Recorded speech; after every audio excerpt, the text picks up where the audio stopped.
How are you?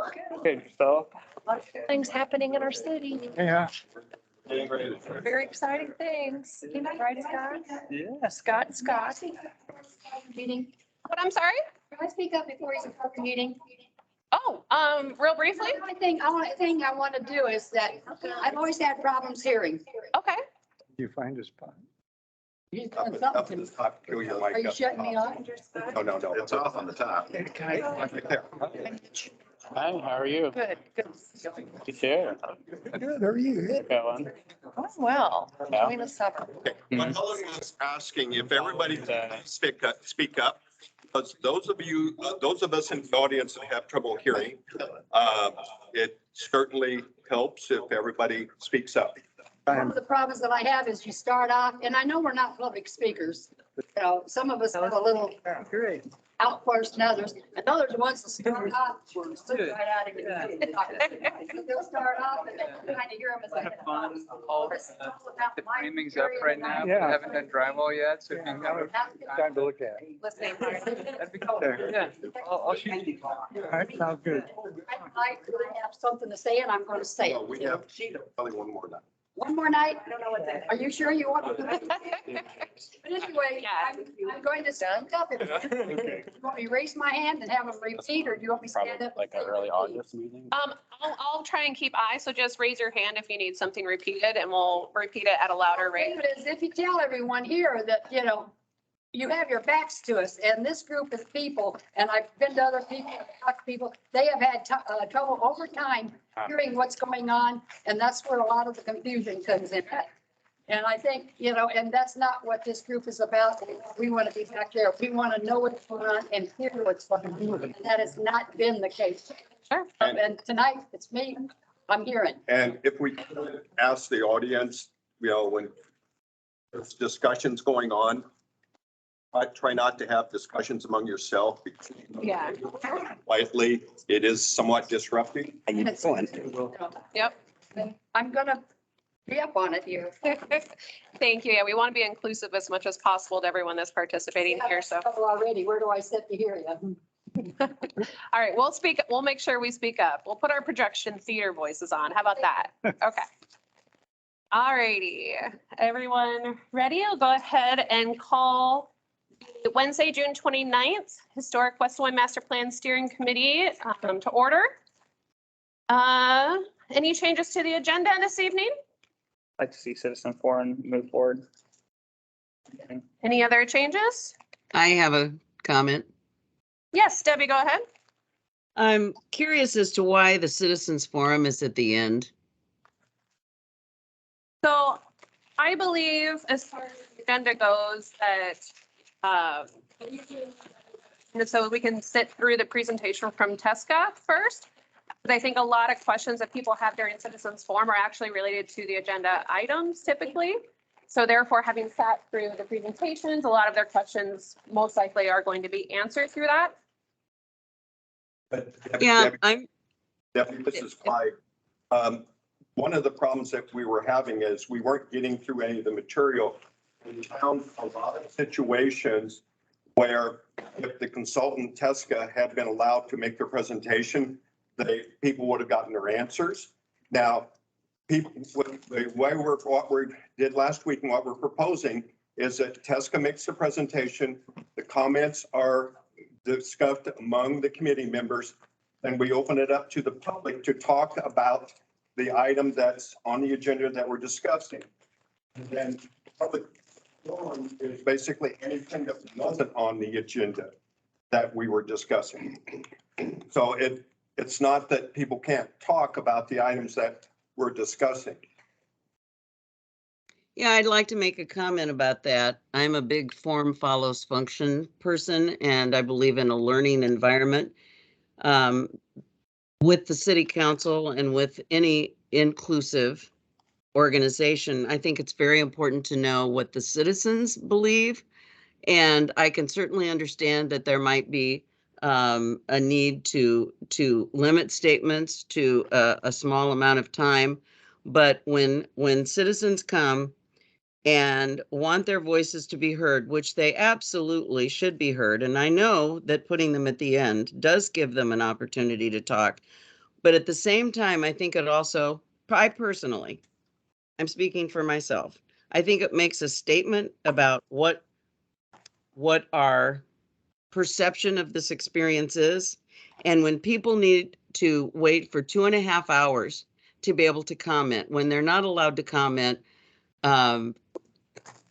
topic by topic, I that makes a statement that I'm not comfortable with. So I'm going to just reiterate that I don't believe that it's I think there should be an opportunity for an opening statement, really by anybody on the committee or by anyone that has come to the citizens forum. That's what I believe. Thanks. If I could just kind of point out, and Debbie made a really good observation about city council. And I want to make clear that there are some consistencies between this and city council. So with city council, they do have a citizens forum. That citizens forum is set up for just generally everything. And at the council, they do, if somebody does come up to speak about something that is going to be on the agenda, they wait until that agenda item is presented and heard, and then there's the public hearing afterwards.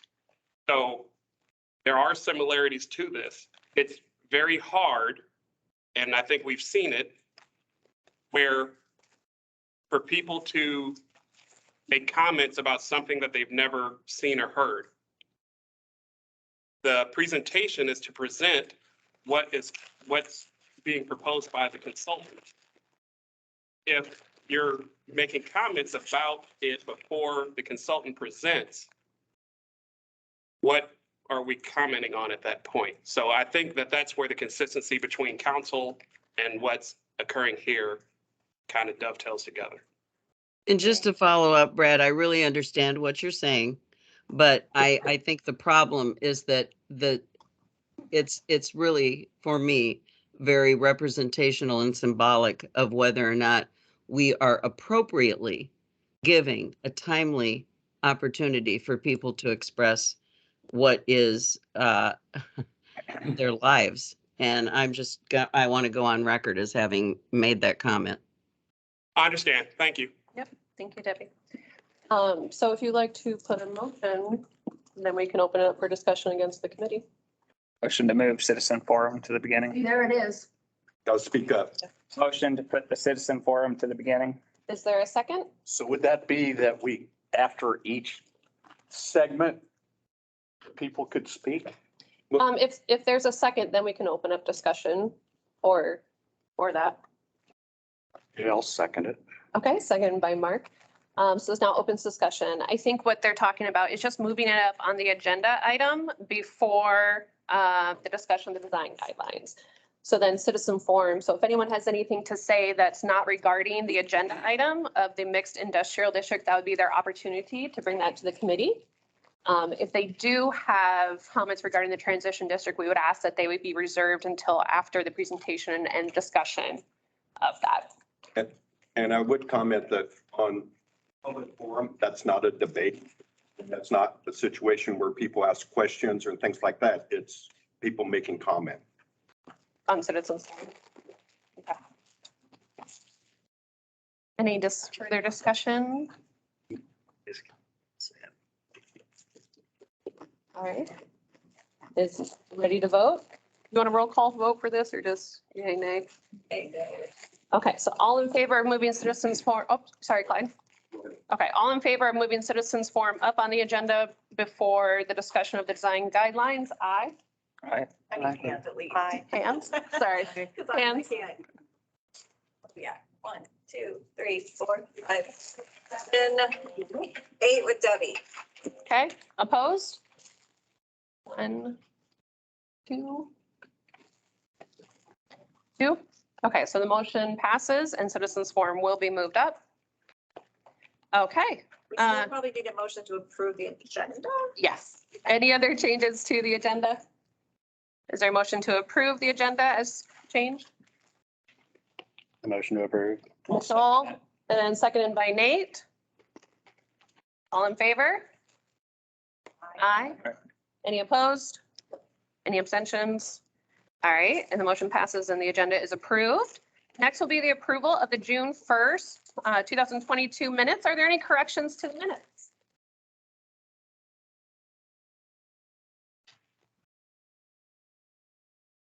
None. Is there a motion to, oh, sorry. Yes, Debbie? I would respectfully like to request that there is a delineation in terms of the votes. I had mentioned that I was getting, and I certainly don't mean intentionally, but I was getting bumped out of the meeting. That happened several times. It had never happened before. So we can just kind of blame it on internet, I guess, instability somewhere in West Des Moines, because that's where I am. And on the votes, it said that even though it acknowledged that I was present for the majority of the meeting, it listed that my vote via Teams not present to vote. And I would appreciate it if it would clarify that I had been disconnected. It's not that I wasn't at the meeting, but I was disconnected and I was desperately trying to get back on. So hopefully we've got that fixed with alternatives, but you know, it's not like I wasn't here. And I did explain that I was, you know, I just believe in accuracy. Yep, absolutely. We can change. Change that? Okay, we'll definitely get that changed. Any other Thank you. corrections? Okay, is there a motion to approve the minutes as corrected? Sure. Moved by Mark, is there a second? Seconded by Ralph? Wonderful, all in favor? Aye. Aye. Any opposed? Any abstentions? All right, I'm abstaining because it wasn't for the whole meeting here, so. okay, perfect, thank you. And abstentions. He's abstaining because he wasn't at the entire meeting, he had to leave early. Yep. All right, all in favor? And we did that already, so sorry. Motion carries. Motion carries and the minutes are approved as corrected. All right, next we'll read the opening statement. Excuse me, before you do, please, if I may, because this came up when Miss Helen came up and made her statement. Is there any way you can restate what what the board members are saying? So if we say, whatever we're saying, if the audience can't hear it, as chair, could you just restate? Yes. Thank you. Yeah, thank you, Vicki. Okay. The opening statement is read for all in attendance. Welcome all to the Historic West Des Moines Master Plan Steering Committee meeting. This committee is made up of independent volunteer citizens. The makeup of the committee was determined by the mayor and city council. The committee is not part of the city administration. The steering committee is served in our efforts by the city of West Des Moines staff. The committee's purpose is to partner with the city of West Des Moines to build interest, excitement, awareness, and community consensus around a comprehensive strategy for historic West Des Moines by representing the diverse interests of current business, residents, and investors. Number 2, work towards updating the master plan to address growth and redevelopment going forward into the future. Number 3, make recommendations and provide guidance to City Council on matters pertaining to the creation, revising, and implementation of the historic West Des Moines master plan. It is our goal that the meeting is orderly. We encourage discussion, but recognize the fact that there will be differences of opinion. We request that everyone is shown mutual reverence and discussions are conducted in a respectful manner. To ensure the meeting does not become unnecessarily lengthy, we ask that everyone's testimony be focused on new facts or evidence not already presented. If you wish to speak, please come forward, wait to be recognized by the chair, and then state your name and address for the record. Waiting for public comment. When speaking, members of the public should state their name and address prior to making their comments. Each member of the public will be given 5 minutes to speak. All statements at the meeting shall be directed to the committee, and cross-conversation among those in attendance is prohibited. Questions shall be directed first to the chair, who then may ask the proper person to answer, with such answer also being directed to the committee. When the opportunity for public comment is closed, the public may only address the committee if a question is directed to them. In closing, this committee does not make final decisions. All recommendations made will be forwarded to the Plan and Zoning Commission and City Council final action. Okay, so next will be, this is the time and place for Citizens Forum. So if anyone in the audience has anything that is not related to the agenda item, which is sign guidelines for the mixed industrial district. Now would be the time and place for you to come to the podium. Yes.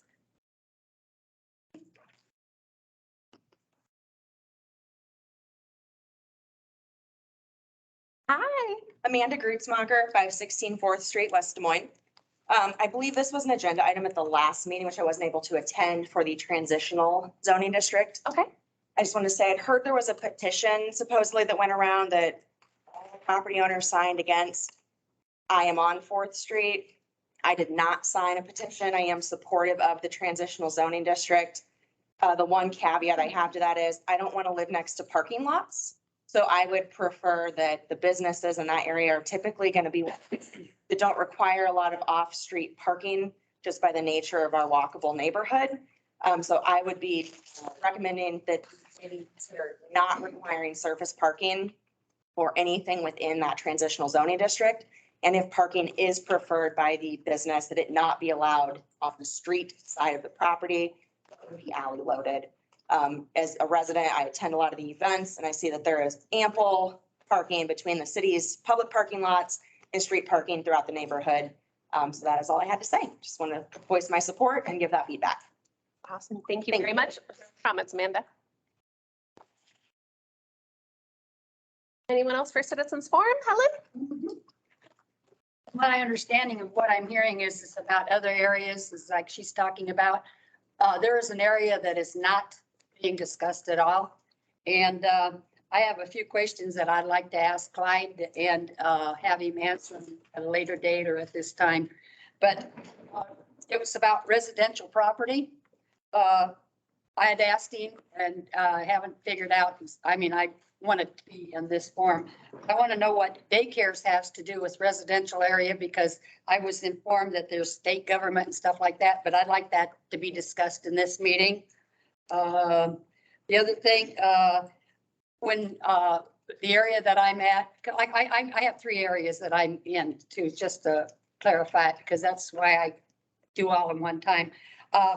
I would like to have a thing on what code enforcement, because we have problems with code enforcement and people trying to, you know, they kind of been passive and accept the loud noises from the dumpsters, the traffic, things like that. And where I have a property, it's out of the question to even think about it from one of them that's there.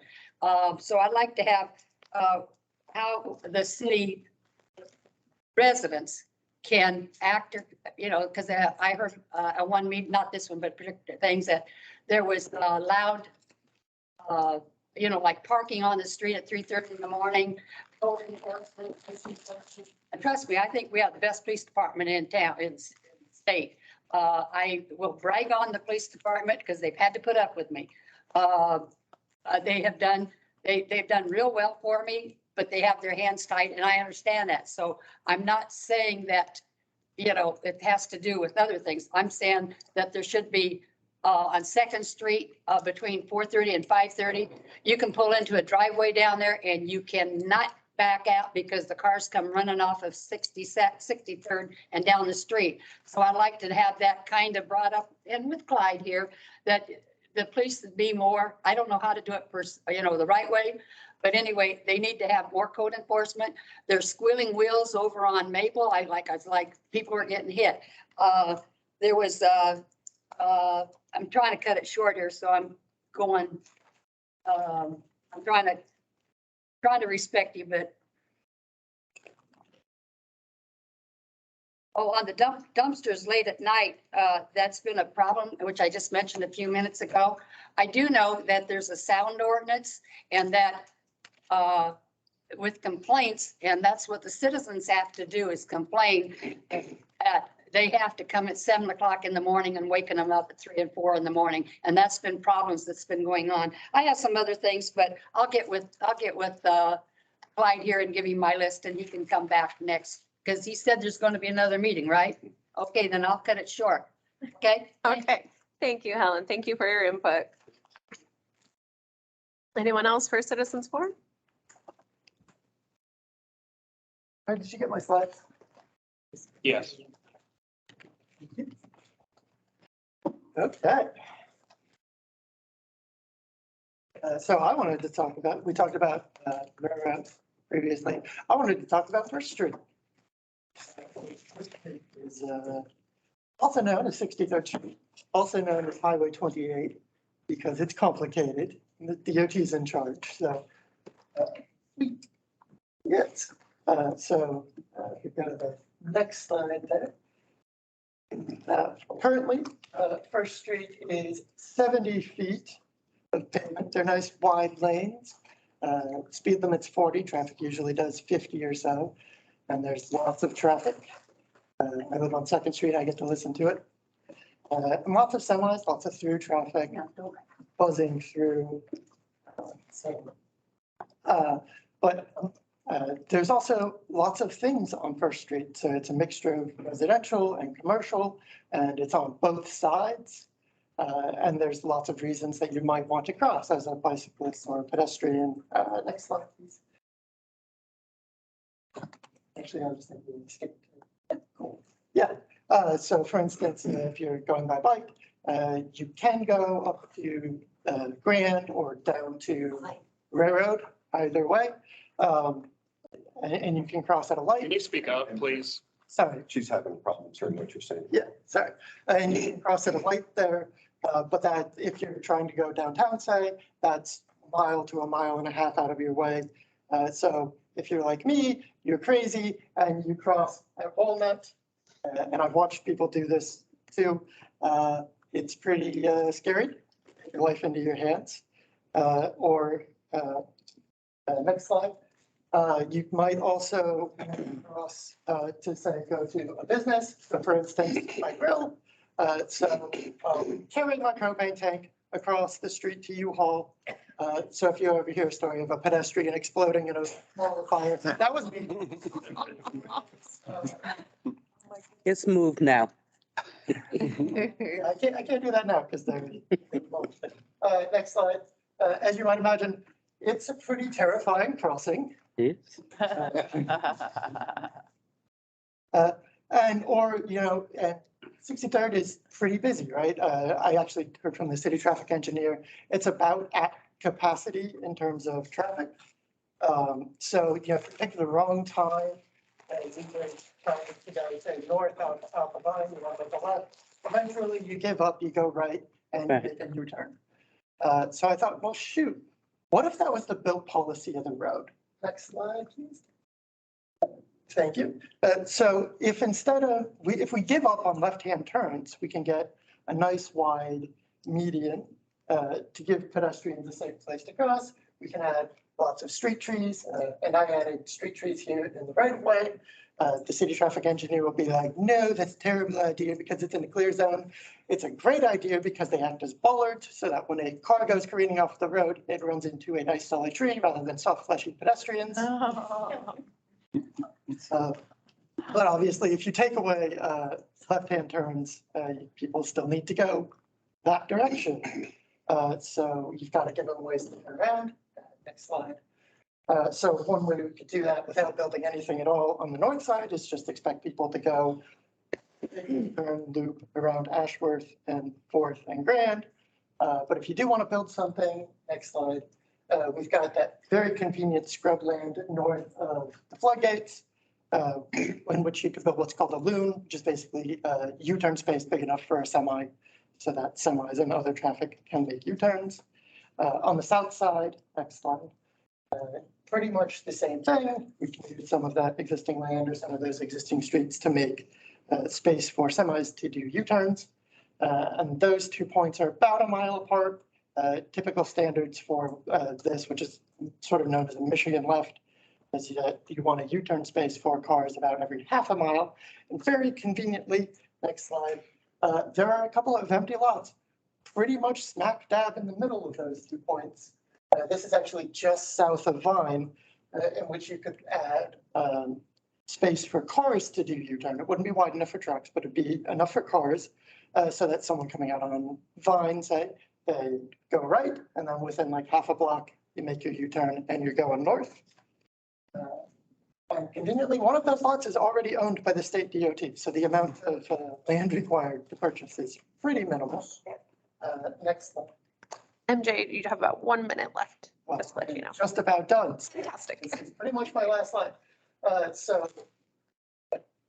I would love it if you guys would push the city to push the state for much greener, slower traffic, a much nicer boulevard. Thank you. Nice. Thank you, MJ. Thank you for that briefing. Thank you. All right. Anyone else for citizens forum? Okay, then we'll go ahead and close citizens forum at this time and go on to the next agenda item, which is the discussion of the design guidelines for the mixed industrial district. And we have both Mike and Erin here today. Welcome. Remembered who she was. Oh, of course, we can never forget Erin. Steph is sitting at our time. She said the, sorry to interrupt real quick here. She said the link on the webpage is for the first. Webpage, or I can resend, I'll email her the Okay. appointment. Okay.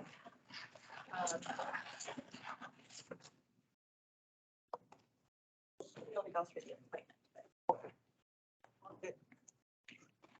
Okay, so sorry for the interruption. No, it's fine. Should I wait? Email it to her. Okay, Just email her the appointment, forward it to her. perfect. Great. We have a committee member that's having troubles getting on. She didn't have the link on her phone. She had it on her computer, but not on her phone. So, Should we wait or? Christine was just gonna email it, just emailed it to her again, so she should be receiving it shortly. Well, I'll take this opportunity to say, hi, my name's Erin. It's good to be back in person. I think the last time I was here was when the tornado scare happened in December and we shifted everything virtual then, but it's good to be back as a human being before you. I also want to take the opportunity to say thank you to everyone here in the room and everyone online. We aren't here by happenstance. We aren't here by accident. We're here because we care. And all of the feedback that's been shared throughout this process has steadily made things better. And that's why we're talking about the mixed industrial district. This district didn't exist at the start of this process. It's hearing from the public about concerns and possibilities, thinking through maintenance, sight lines like buffering, industrial and residential interfacing together. You need to think through thoughtfully. And we've also talked about topics like maker spaces, how to support innovation and entrepreneurship. And so, thank you. Okay. With that, a quick overview of our agenda. I'm going to give a brief recap of the process to date. We're going to dive into existing conditions because that's major focus of what we've heard from outreach to date. We will present the architectural and site design guidelines, and that's for discussion. We want to know how those are defined, and then cover next steps. So always good to hit on the work to date. This has been a journey that kicked off actually before September, but we came in at September. We had the illustrative mind map that really laid the foundation of the anatomy of community character, what's important, those foundational elements of bringing past, present, and future together. Lots of interviews, focus groups, individual sessions with the neighborhood groups. In the fall, we had our great merchant breakfast at St. Kilda's. We had the community workshop with Small Nation at Stillwell. We had our virtual design workshop virtually because of weather, and our visual preference survey. At the start of the new year is when we sat down. We actually had back-to-back meetings on January 5th and 6th as steering committee. And we worked through the healthy and extensive amount of consensus that was provided within that visual preference survey. We wanted to make sure that before any design guidelines were created, that we had our north arrow and forward direction. Then starting in February, we prepared the draft guidelines, and we've been subsequently working through the different districts for those. So that brings us to the mixed industrial district. I mentioned earlier the importance of existing conditions. We've heard about it at prior meetings. And so with that, I'm going to turn it over to Mike. Well, it's an interesting area, right? Generally, we're talking about this zone, Valley Junction Industrial, right? It's basically to the west of 11th to the fire station, south of Holiday Park to Railroad, and then some of the industrial area down along 11th, just west of the area we created is a railroad district. You've got a variety of different types of structures out there. You've got some pretty nice, small, little industrial buildings that are brick and nicely designed. You've got some buildings that have got kind of a hybrid of different construction materials. You've got some buildings that are, I would say, done fairly economically, to put it nicely. So you got a kind of a mix of things out there, but some very attractive buildings, some not so attractive buildings. And I think in general, we would like to see focus more on the more quality type of construction while still keeping it affordable. I think it's really important to realize that this area has been, and we hope continues to be, a great spot for entrepreneurs and startup businesses and new industry in the community. And so we want to make sure that we're not doing something that's so far above scale that is not affordable. The things we've heard, Helen, you had some great slides earlier in one of our meetings, right, where you were talking about some of these buffer and transitional areas between the residents and the industrial. I drove out there and saw the same things that you were showing, right? Here's a couple of pictures of them, right? But best case is like the picture you see on the left there, where you've got at least a fence or something that's buffering it. But in most cases, particularly along the alley, dumpsters are just kind of randomly out there. If there's a fence, there's this chain link fence that's not really screening anything. You see kind of some debris and some other elements out there, and it really isn't, in my opinion, a great transition between the industrial areas and the residential areas. So that is something that I think is important and we want to think about. In some cases, there's poor maintenance. It's not most of the time, but there is some poor maintenance out there. And in some locations, there's kind of a lack of connection between where people are parking for the business and where the actual business is located. So these are just some different images of the area as we drove through last time we were here. And you can see some of those conditions. Some of the parking lots aren't completely paved. And some of the alleys are still gravel in some cases. And so we don't have the best appearance in the world. Again, I want to keep it reasonable and affordable. We're going to talk about the design guidelines in a minute. But I think there are some relatively simple things that can be done to really improve the transition between different uses and the appearance of the area. So when we start looking at this area, again, this is light blue that you see here on the map. I'll go ahead and close out. These are the areas we're talking about, right? It's zoned currently Valley Junction, light industrial up there, and then down here it's general industrial. And you've got a mix of smaller users in that area. Some of it's used for storage. Fox Brewing is down there. So you've got kind of an interesting mix of businesses in the area that are mostly light industrial or light manufacturing in nature. We are not proposing to take any of those uses away, but what we're talking about is thinking about ways to reinvent this area so that it becomes a little more lively. We've had some feedback from a local entrepreneur in this area that would love to have this be kind of the incubator hub for industry for West Des Moines. Fifth is kind of that for the retail environment, right? Why not this for the industrial or manufacturing side of the environment? And really create some synergy for these different businesses. What we call maker spaces, and that's really just kind of a general area where people can come together and manufacture things. Could be woodworking, could be metalworking, could be a variety of different things. But a way to get those people to do that and in a facility that could foster both dialogue and conversation between people and provide some of the tools and things that may be difficult to do on your own, but could have available in a place like this. A 3D printer and those kind of things could certainly be a part of an element like this. Incubator entrepreneur space that's relatively affordable, could be shared by a variety of people, a great place to start some businesses that maybe don't exist in the community right now. Indoor recreation is something we see in some of these areas and is very popular. We talked about things we can do to make the area more family friendly. Maybe that happens in this area.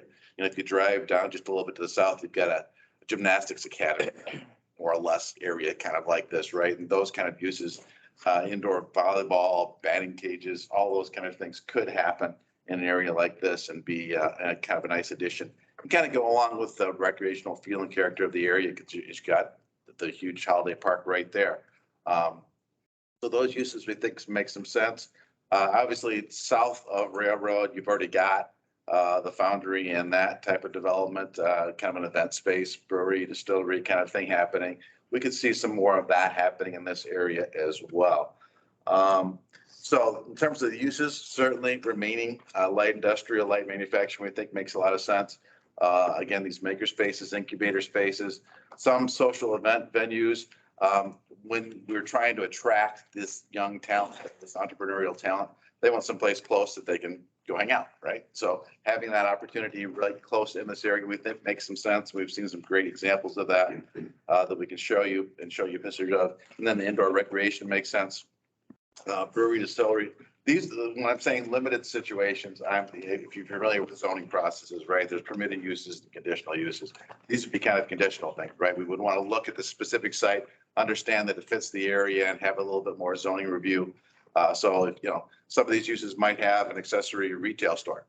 It's not really generally a retail area, but you might have a showroom or something in front. I think of things like furniture place, right? That might have a retail component, but they actually might assemble the furniture on that site, right? So those kind of things could be an example of something you might see in this area. Certainly outdoor seating might be okay in some locations. Right against the residential, probably not. You want it farther away, but there's some areas in here where that could happen. So those are the kind of things that we're talking about. I certainly don't see any kind of retail business with a drive-through or anything like that. That doesn't make sense. We are really envisioning residential. We talked about it. I mean, it might be possible, but I don't think so. So we're not proposing it right now. If you guys think it's a great idea, talk to us and we'll figure out a way to integrate that. But right now, we're proposing no new residential in this area. Certainly no intense industrial uses. We don't envision that kind of thing in this area. And certainly we'll want to make sure that things make and match the building code. So in terms of goals for the area, foster an environment to incubate startup businesses, particularly new technology, manufacturing, those kind of things that continue to promote entrepreneurship. Certainly being sensitive to the neighborhood context that we're in, right? We are adjacent to a great neighborhood. And quite honestly, we need to do a better job of transitioning between that neighborhood and this area. So having standards that will require those types of improvements, we think makes a lot of sense in this area. We want to have quality development, which isn't necessarily expensive development, right? So for example, when Aaron gets into the guidelines, we're still allowing metal to be a component of a building in this particular area, right? We're not going overboard with it, but we still want some design elements. So we don't want, I showed you a picture earlier along 11th south of Railroad that was just metal building after metal building after metal building. That wouldn't fly, right? But some kind of hybrid between those kind of things probably would be okay, as we're proposing it anyway. Cohesive landscape and street edge design certainly, I think, can go a long way to help buildings blend into their environment. And there's both good and bad examples out there today that we can look at, and you saw some of the pictures earlier. And then again, making sure that we screen things that ought to be screened, screening the dumpsters, screening outdoor storage areas, making sure that there's a little bit more green in this area to buffer those things, I think makes a lot of sense. And so those are some of the goals that we've talked about in this area. Aaron, why don't you go ahead and talk about some of the architectural design elements that we've talked about here. And just as a reference to, this is already posted to the website. It's on the documents page. It's linked to the homepage. So free to access that after tonight's meeting. In terms of building architecture and form, obviously scale and building form are very important. And there may be differences between north of Railroad and south of Railroad, right? They're different areas. So smaller, more intimate building form north of Railroad, while south of Railroad could accommodate larger building footprints. Same with our other districts, massing and articulation in terms of the architecture. Industrial areas have really great windows when they're historic. Maintaining those details moving forward and using that articulation to break up big facades, we're looking to incorporate. Combination of heights and structural elements. They don't have to be story heights. It can be just slight differences to add visual interest to the massing. We wanted to note that the surface detailing, score lines and color changes, I think we've all seen flat facades that just have changes in color. That is not what we're recommending here. It should be more distinctive in terms of actual geometry and massing. And then in terms of building height, we're recommending no taller than 2 stories or 30 feet north of railroad. So that's, I'm sorry. oh, I didn't. no, we can discuss after. You said 2 stories north of railroad? North of railroad. I'm north of railroad. No, yeah, that's not. You'll get a chance to. Okay. We'll have public comment here in a little while. I'm Ellen. just. We'll explore that. And 2, we want to look at the existing zoning. I believe the existing zoning allows that, so we'll look at that. And then south of railroad, similar to the discussion we had for the Railroad Avenue district, we're recommending that as no more than 4 stories, which is the general industrial standard now. So again, going on the existing zoning. These images on the right, we reviewed. I'd welcome discussion in terms of the comments of what feedback is for these images, as well as appropriateness south of the railroad. In terms of materials, like Mike mentioned, we want quality architecture and materials. We also recognize the nuance of industrial materials and metal and how you can incorporate that to have a very nice aesthetic. So we're recommending that building materials and colors certainly are context sensitive, that the materials on facades recommended as stucco, stone style, split face block, brick and or siding. Metal builds would be allowed, but we're recommending that that be paired with block, brick or stone base. You can see that in both the lower 2 images. And then discouraging any buildings that are very highly reflective. Those are actually bad for the birdies. They fly into them. And anything that's just very smooth, unpainted concrete. So again, wanting to have that variety within the materials as well as the colors. Site design is really important. I think historically industrial sites have kind of been overlooked as not pedestrian needed or friendly. It's about going to the building, but access needs to be, access and circulation need to be safe. They need to be connected. There needs to be sidewalks and pedestrian walkways. They need to be ADA accessible. So all those details we're including here. We're recommending that access ways to parking areas have shared access ways. So that minimizes curb cuts. We want to enhance walkability. We want to enhance safety. So to the extent that we can focus those zones, it will be a better walkable environment. Internal crosswalks should be included throughout the site. So when you're going across those curb cuts, crosswalks, pedestrian crosswalks linking to sidewalks should be included. And as future development goes in, recommending that street trees be added where possible, just to provide that shade and walkability throughout the mixed industrial district. The last note here is on public art.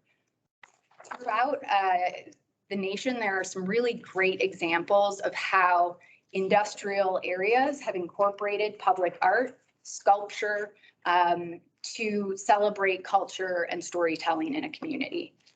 So the mural you see actually on the bottom right, Ed Torres, the architectural historic consultant, had taken that photo. It's in the industrial area, so murals could be explored as part of this district. And then these are a few examples from an area called Railroad Square, which is in Tallahassee, Florida, and has a whole series of different types of innovations in terms of their warehouses. So they've really focused on making it an arts district that hits on thrift. There's a pinball arcade there.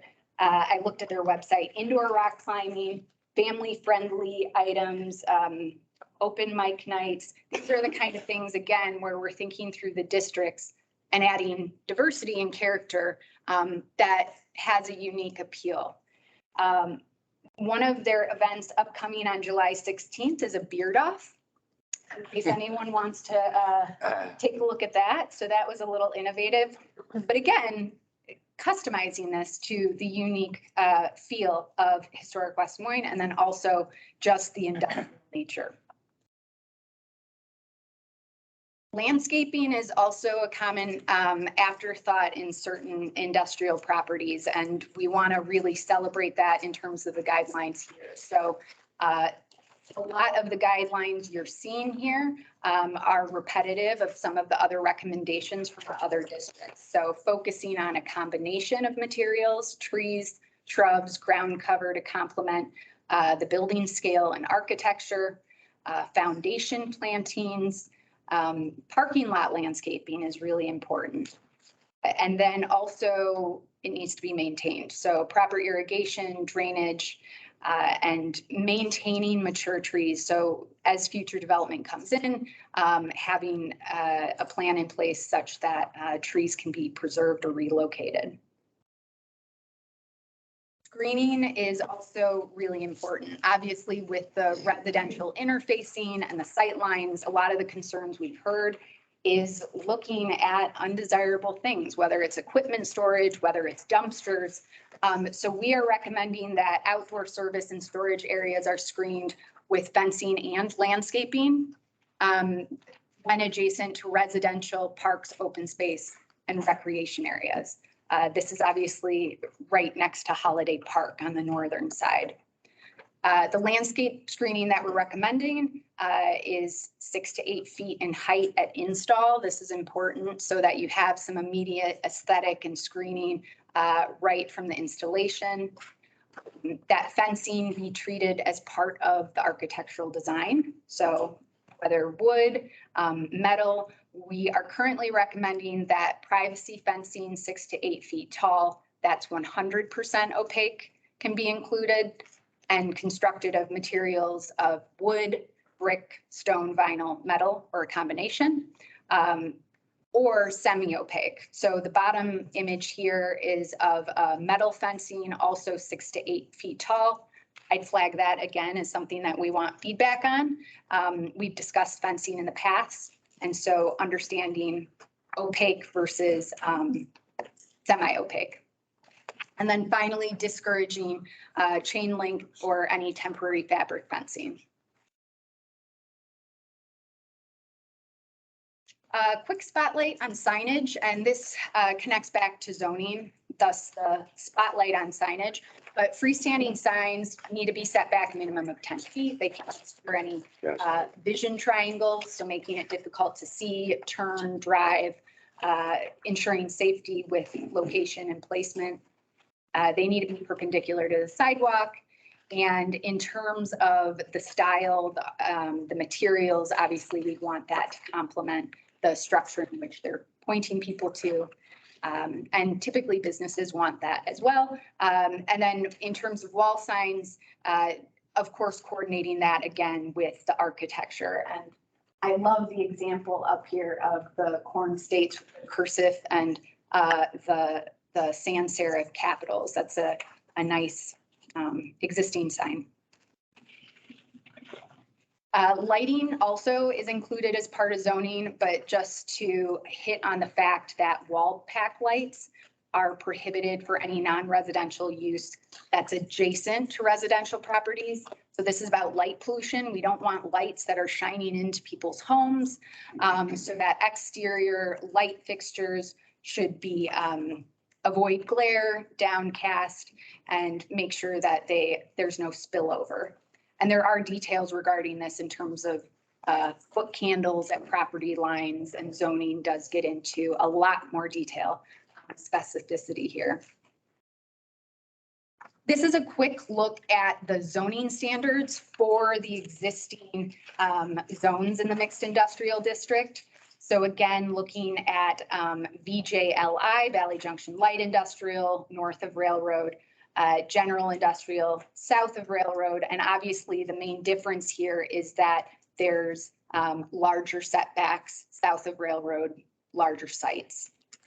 And we aren't suggesting changes to these. Aaron, if you would point out on the height issue and the setbacks on the max height. Yes, so Valley Junction Light Industrial, north of Railroad, your point, Helen, has a max height of 15 feet, or it can go up to 30 feet, but the side yard setback needs to be an additional 10 feet. So a side yard setback, if your building is 15 feet high, so 1 story plus, you'd have a side yard setback of 10 feet. If you're going to go up to 30 feet, you'd need to set back your building again 20 feet. So that's the existing ones.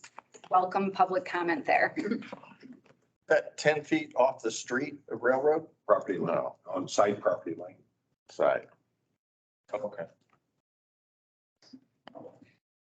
And just some examples to round out. Obviously, the Foundry, we're very familiar with this local example in terms of celebrating adaptive retrofit in the area. Again, there's some great structures and ways to preserve and reuse those structures and also celebrate the history. This example is actually, so 21C is a great hotel model that actually incorporates local museum and history into small areas. And then this is an example of an event venue called Warehouse 109. Again, looking at how you can retrofit the buildings to, have the roll-up garage style and create an atmosphere that is different and in line with the vibe of the mixed industrial area. And this would be something that we're talking about strictly south of railroad. Correct. So the consideration of breweries, event spaces, those are looked at only south of railroad. Again, we want to be very mindful of interfacing with the residential uses north. Key City Creative Center. So this is similar to what Mike was hitting on in terms of a makerspace. It's like a gym membership, but with tools. So for $60 a month, you have access to tools, wood tools, metal tools. You can take classes. These are tools that are expensive. And so to have a membership like this, you're able to do things, learn how to use them. Early on, as part of our mind mapping, we talked about, would there be an opportunity to have classes focused on home maintenance and how to repair things and learn how to do the DIY things that you'll dive into YouTube and, sometimes win and sometimes strike out. But these are great examples of ways that communities are doing this. And, indoor recreation, chows, local spaces that are in industrial areas obviously have the height for these and are another type of adaptive reuse. And then Workforce Brewing Company, Mike, if you want to talk to this, you're welcome to. This is a local Plainfield, Illinois, a tap room that was started by a local family. Again, they do some classes out of it. Again, this is looking south of railroad in terms of appropriate use. But another example of taking a space and kind of footprint that we think could be a good fit. They also have home brewing supplies if you're ever in the area. There you go. All right, so that concludes our presentation and I'll bring it back to Meredith. So at this point, we will have discussion amongst the committee, and then we will open it up to public comment on the presentation. So can you take any questions? Yes. Aaron, that's a very nice job. I appreciate that. Mike is blessed to have you. Who knows? I'm blessed to have Mike. We're all blessed. I don't care. Could you speak up, because this is very important to me at this time, and I want you to be really loud, please. I've raised my hand here, so. Well, it's our time, and then it'll be your time, not to chair the meeting. She But, just wants to make sure she can hear you. oh, okay. Oh, okay. You want to hear me? All right. See, I'm deaf. I didn't know what you said. But, Wish I was a hearing aid salesperson right now. shit, right? Sorry, I didn't mean to deviate from the task at hand. But anyways, I really like the ideas presented. And but one of my question is, and then this might go to Clyde too. Would it be possible in the short run to create some type of a phased in plan? When we can start seeing some of these things happen, to eventually get to the goal instead of waiting for the big picture to, Right. occur, for no better way of saying, like, there may already be, is there a code requiring screening of, the dumpsters and stuff like that? Mhm. So one thing, maybe right out of the gate, forcing the codes that we have. Right. Because that would aid in the beautification of the area right out of the gate. And then the same thing with some of the screening and fencing and things. I think there's probably some requirements to that end.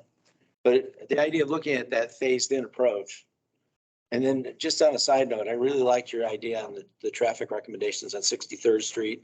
And I think we should engineering should look at that and Railroad as a beautification project with the state. So those are my comments. Short answer is yes, Ralph. We can absolutely look at ways to implement that in the short term. I'd love to make a comment. I love the presentation, love the different opportunities for makerspace, supporting entrepreneurs. This is exciting.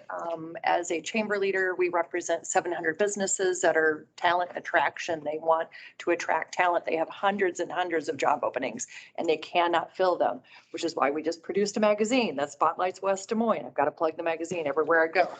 But so I just love that it's going to add to the vibrancy. I love the eclectic approach, maybe a brewery. We also have Maple Ventures already in our backyard. Hank Norm is doing a great job with Maple Ventures and helping to excite entrepreneurs and giving them an accelerator space in a co-working space. But I think if we did more of that, that will just add to the vibrancy of our city and attract a great workforce. So I love it, love every bit about it. I wish I had millions of dollars. I would do something tomorrow, but I don't. Nate? I think there's some good ideas and I appreciate that. I guess my question, I'm gonna go to you. Ellen kind of brought up a point. Do you see it, you live right there. You see any concerns from a resident standpoint on this? Well, excuse me, I was going to ask some questions related to that. I don't want to repeat what's been said by Ralph and Catherine, but I agree too. Great presentation. I've had an opportunity to look at the plan there, and both Cleo and I, growing up in this neighborhood, and still have homesteads in this neighborhood all of our lives. It's a welcome pleasure to see that there's some type of uniformed, planned use for that area, but in particular, something that is real eclectic or minimal use so that the density and traffic in the area and outside storage is an issue in that area. So to see that those items have been addressed and what the future may bring is exciting. The Eddie Davis Community Center, which I'm the director of, is in that neighborhood as well. Hey, thank you, thank you. So I want to follow up on Miss Helen. Thank you, Nate, for reaching out in that way. The concern I would have mainly is code enforcement. And Miss Helen always have brought that to our attention. And code enforcement is lacking in the Valley Junction area, I'm going to say. So as we talk about outside storage, for example, right by Holiday Park in the residential neighborhood, right on the corner of 11th Street, which goes into Holiday Park, there's several properties that junk and debris and trailers and abandoned everything. Vehicles, operable, inoperable, all of the violations that should be addressed, and it's been going on for many years. And it does not help the neighborhood. Residents complain, but that code enforcement, we're not seeing code enforcement. And as my concern about buffers if we decide to have buffers, whether it's fence or we go with forestry, again, code enforcement become an issue. So as we're sitting at the table talking about and being presented with these ideas, design, and a futuristic look, it does no good if the code enforcement is not there. And currently, the code enforcement is not there. So like the fence that was showed on one of the properties, the smooth side is supposed to be facing the residents, Yeah, exactly. but it's not Notice. many years. Yep. You have signage issues and it goes on. So we have some real serious code enforcement issues in Valley Junction that I'd like to see addressed. When it comes to the height of the building, I think currently you say it is 2 stories, correct? 30 feet. 30 feet is 30 feet? like 20 feet. Probably good. And you want to bring it back to 20 feet? No. To do 30 I feet, hear you you. have to be 20 feet off the side of the property. To do 15 feet, you could be as close as 10 feet to the side of the property line. And that's on side property lines. Do we get variances because of the Valley Junction neighborhood? Are there often variances sought or applied for as it relates to the setbacks? The only, and Brad helped me here, but typically with our zoning code and stuff, the only way that you have to prove a variance that you're being denied a use of your property that everybody else can enjoy. And usually those types of exceptions are if you got like a lot of utility easements or easements through the property, which make it difficult for you to develop your property like everybody else. Sometimes maybe small size of a lot, but as a standard lot, you really can't make a case that you're being denied something somebody else is doing. Exactly, and I understand that. So I just would like to see some consistency. In the minutes, last month's minutes, I did bring up the fact that we may need to revisit Railroad Avenue and the height that was primarily vote or the majority vote, because the residents, those of us that sit representing the residents, vote against the 3 stories. And I'd like to see that be revisited still. And in support of that, we're looking at all up and down Railroad. There's not the 3 stories. If I can recall from 63rd to 5th, aren't we at 2 stories on the south side? On the north side. I'm on the north side, that's correct. That's what I meant to say. But once you go, from 5th to 9th Street, we're talking about 3 stories. So I think that's something we need to revisit.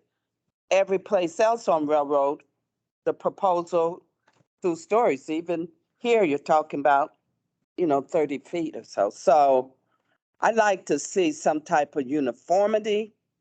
But I think the lower the stories, the more it keeps in with the historic character of the neighborhood. And I believe right now, and what I've seen all my life growing up, and I'm willing to, give up some of that for progress, but it's always been 1 story. And I think that when you come into this neighborhood, it's the historic neighborhood. And I believe 1 stories, 2 at the very most, keeps with the character of historic. Nice. So if we're not going to discuss it, although it was put on, I just brought it up at last month's meeting. If we're not going to discuss it, I would make a recommendation that we put it on the agenda to be reconsidered. Okay. The height. So just for clarity, Yes.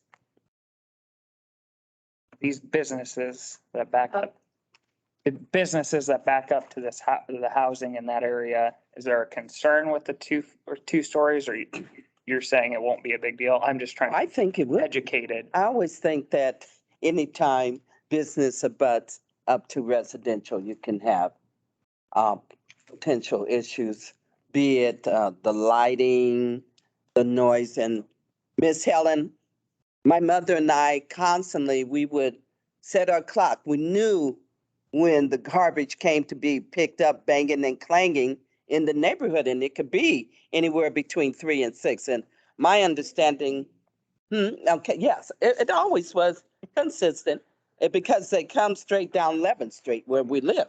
But my understanding is that you cannot pick up before 6, maybe 7 o'clock. I think 6, and again, I'm not that familiar with the regulations. I think it is supposed to be 6. So again, we're back to code enforcement. So yes, I think it will always, no matter, I mean, one story, I two. was just trying to get educated. And She can't hear you again.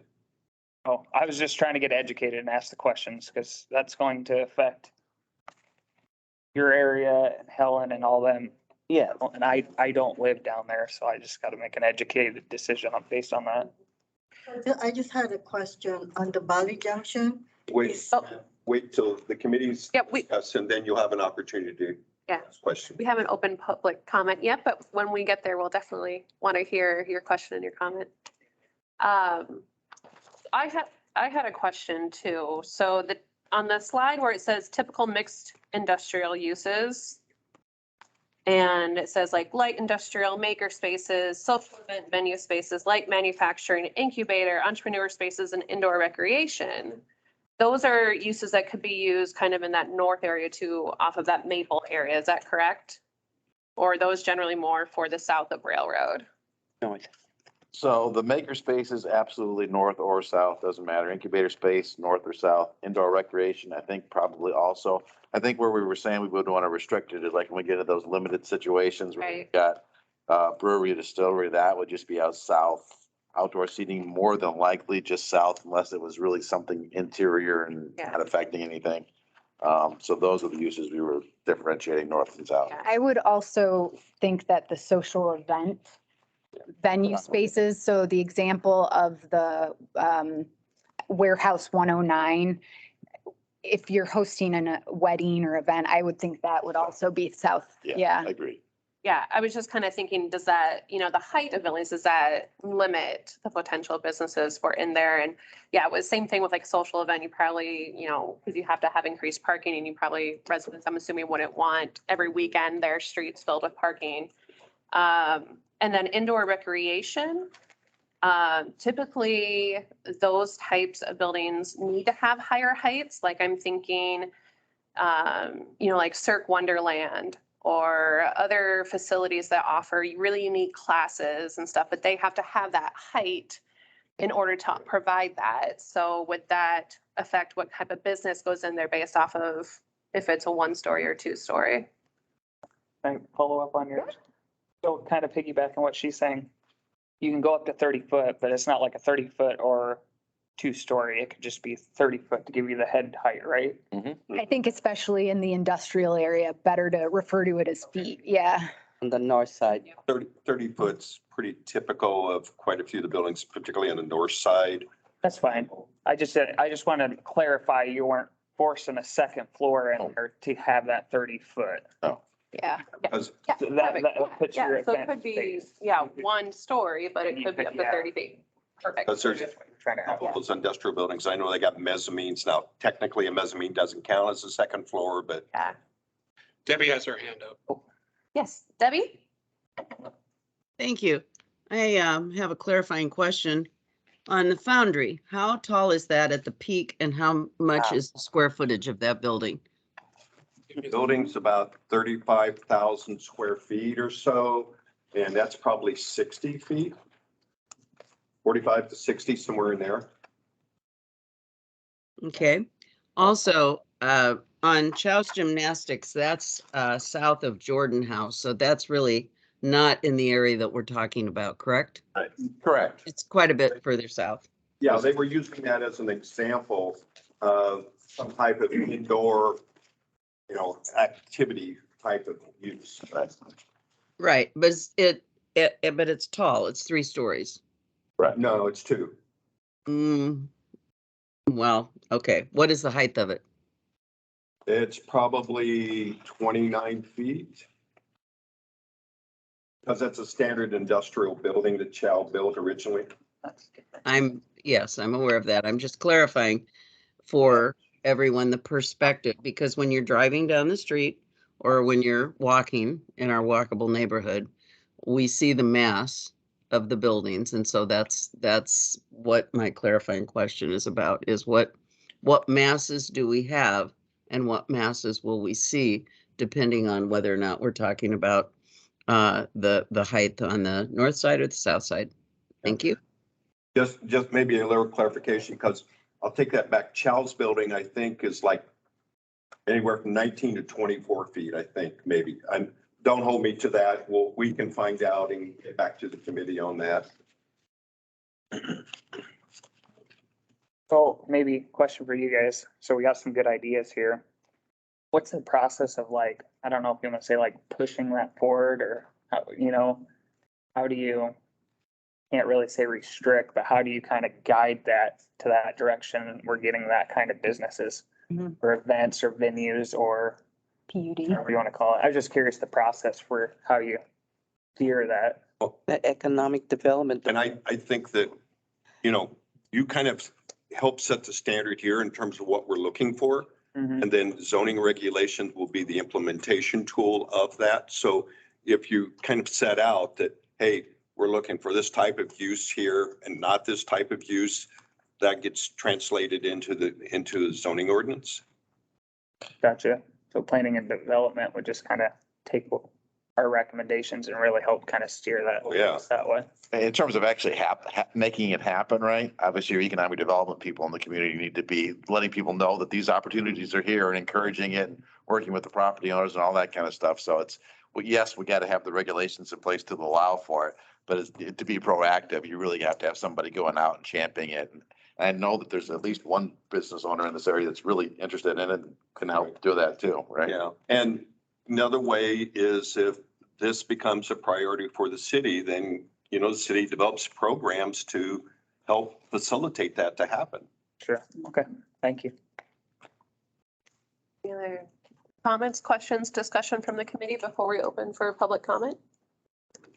I've got a couple questions. I think these should be pretty easy yes, no ones. For lighting, Speak up. oh, I'm gonna have to turn her. I do not have an outdoor voice. For lighting, does that include like private light poles? Like, can people put light poles out in parking lots? In commercial areas, city currently has restrictions on lighting in the parking lots as well as on buildings. And so what Aaron was showing you is what would be applicable to this district.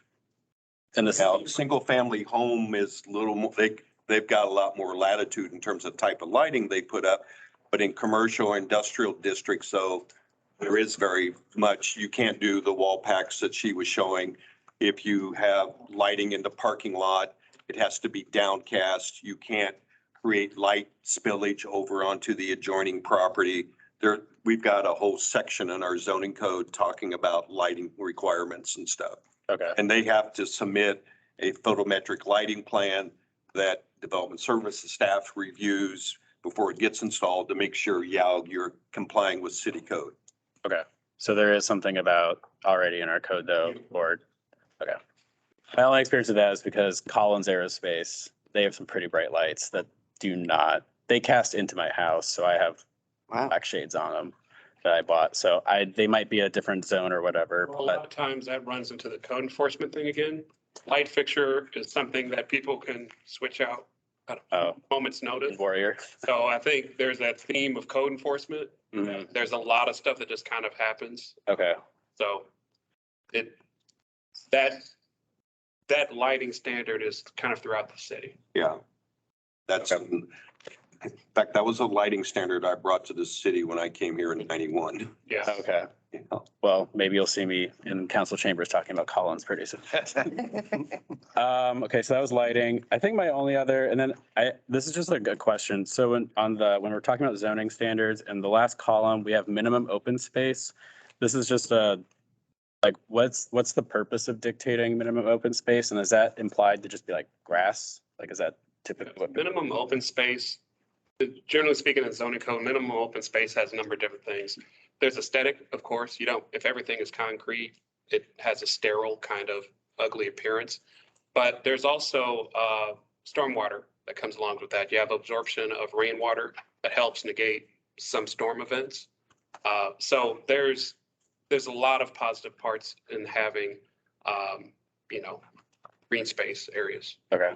I can tell you right now, within this area, there's only some of just the newer buildings probably comply with any stormwater requirements. The others, when they were built, particularly north of Railroad, they were built long before we ever had any requirements on stormwater detention or anything like that. You can do under parking lot stormwater detention, but it's extremely expensive. And so we encourage people to use the green space as stormwater detention areas. So. Okay. And this is dealing with future buildings or redevelopment that we would have, so. Okay. So the minimum open space gets at the mathematical standard, whereas then the guidelines level that up too by suggesting the landscape suggestions beyond grass. Okay. Are there any like water issues? Vicky, do you have any water issues like in that? I mean, I know there's water issues all the time, but like, I don't know, like. Junction water issues. In terms of stormwater, We have Buildings like. city has been working on for a considerable period of time. There's a big area in Holiday Park now that's stormwater detention, particularly over there where the cricket pitches are. There was a nursing home facility up on Grand Avenue. On Vine, just south of Picker Nose. Yeah, the one that got. We bought that property to help with stormwater management. I know most people will say, well, there's not that much water coming down through here. But when it rains, you got to have some place to put that so that it doesn't all end up in everybody's basements and backyards. And upstream because the watershed. Right over there. Okay. It's something we're continually working on. Right, so in the Valley Junction area, particularly where we live, Cleo and I, the dike, the construction of the dike has helped a lot. And of course, the Holiday Park. And I believe there was some work, infrastructure work done on 8th and Railroad, maybe 5 years ago. That helped with all that. So we're not seeing the water coming up and coming through and pooling. And we even had the backwater flow that the city. Backflow preventers. Okay, backflow preventers because residents was getting water pooling in their backyards.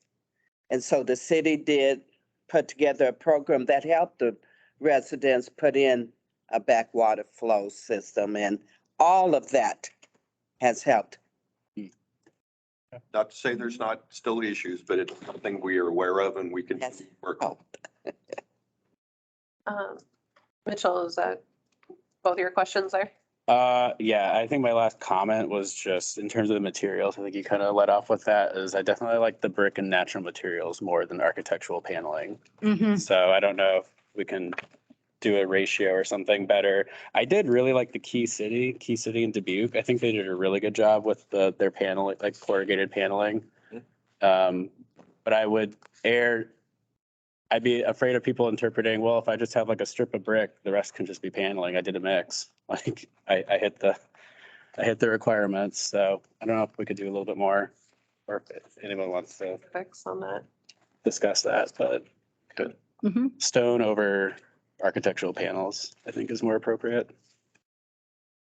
If I may, I think in the Valley, well, of my opinion, and a lot that I'm speaking of, my parents had worked on it. They maybe for the last 40, 50 years worked on a lot of the projects, but there's still ongoing issues with paving of the alleys.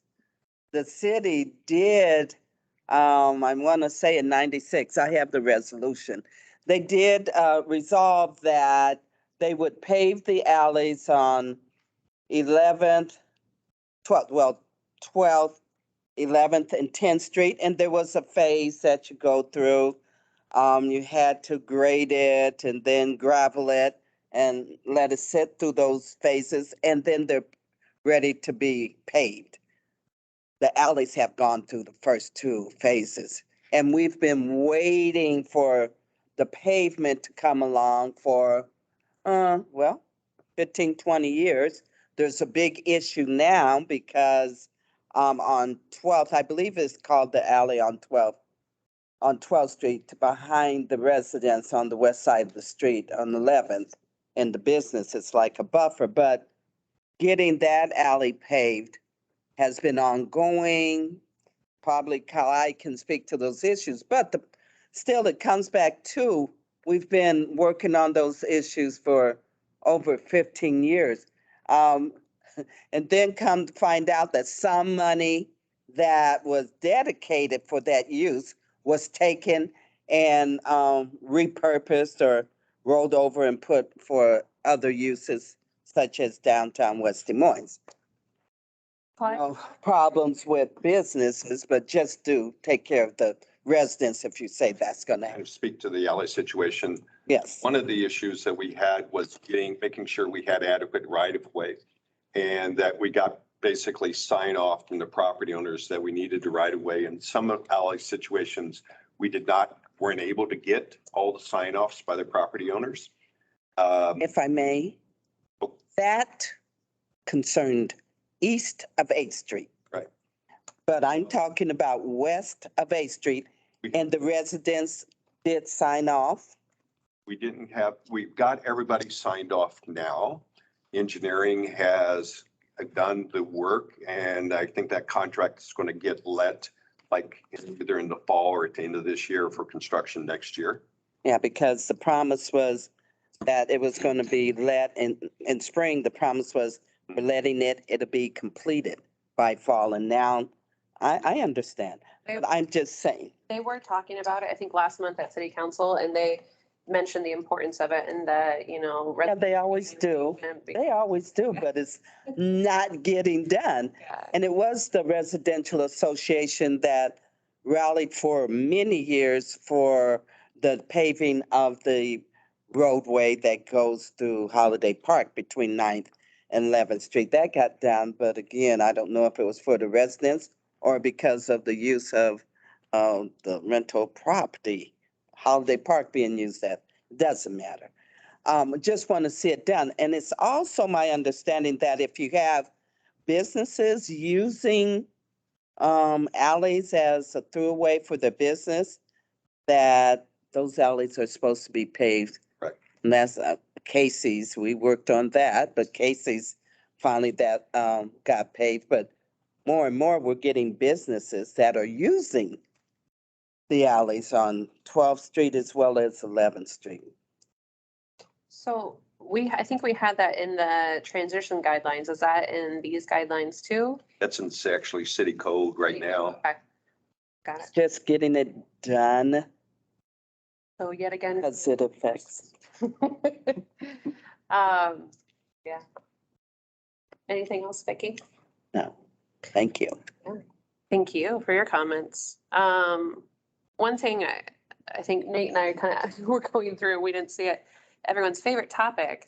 Are there any guidelines for parking for this area? So if there are future developments in there, are there guidelines for that? Because just want to make sure we're not missing anything. Well, so I guess my initial thought was your existing code does require parking in those areas, and we would continue to require that, right? We weren't going to remove that. And that's typically, I believe, three per 1,000 feet of space. Now, it depends if it's a non-industrial use, then depends what the use is, and there's a specific standard for what that use is. Like, for instance, the Foundry building has a much higher parking requirement because it's both food and drink and things like that. So it's treated like a restaurant. Got it. Okay. if I may, since we're talking about parking, I would like for there to be at least some discussion about downtown parking in downtown West Des Moines. We've had plenty of discussions and the studies and everything that has come forth. I want to ask this question. After business hours, it's my understanding, correct me if I'm wrong, Clyde, that the parking spaces on Fifth Street cannot be used like for residential or for any other uses I don't know that for sure. Night hours, Find out. overnight hours. So that's, there's no parking. yes, that's my understanding. No parking overnight. I'll have to find out on that one for you. Okay, and if not, I would like to see there to be some overnight parking allowed. It can be 7 p.m., 7 a.m., 6 to 6 a.m. But, you know, something like that, that could be allowed because we're continuously getting more businesses and otherwise in that area. Is that something that maybe can be discussed in the next meeting? So that way we keep on the topic of the mixed industrial here, maybe? Yes, We definitely need to talk about parking on Fifth Street at the next meeting, be fine. sometime before we end this thing. Any other comments from the committee or questions before we open it to public comment? Okay, thank you all. Great. At this time, we would open it up to the audience for public comment regarding this agenda item. That would be the mixed industrial area.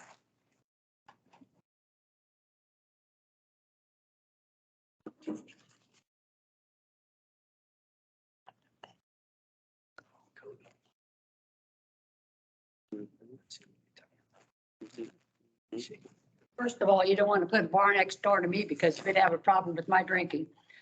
But Helen, you could walk.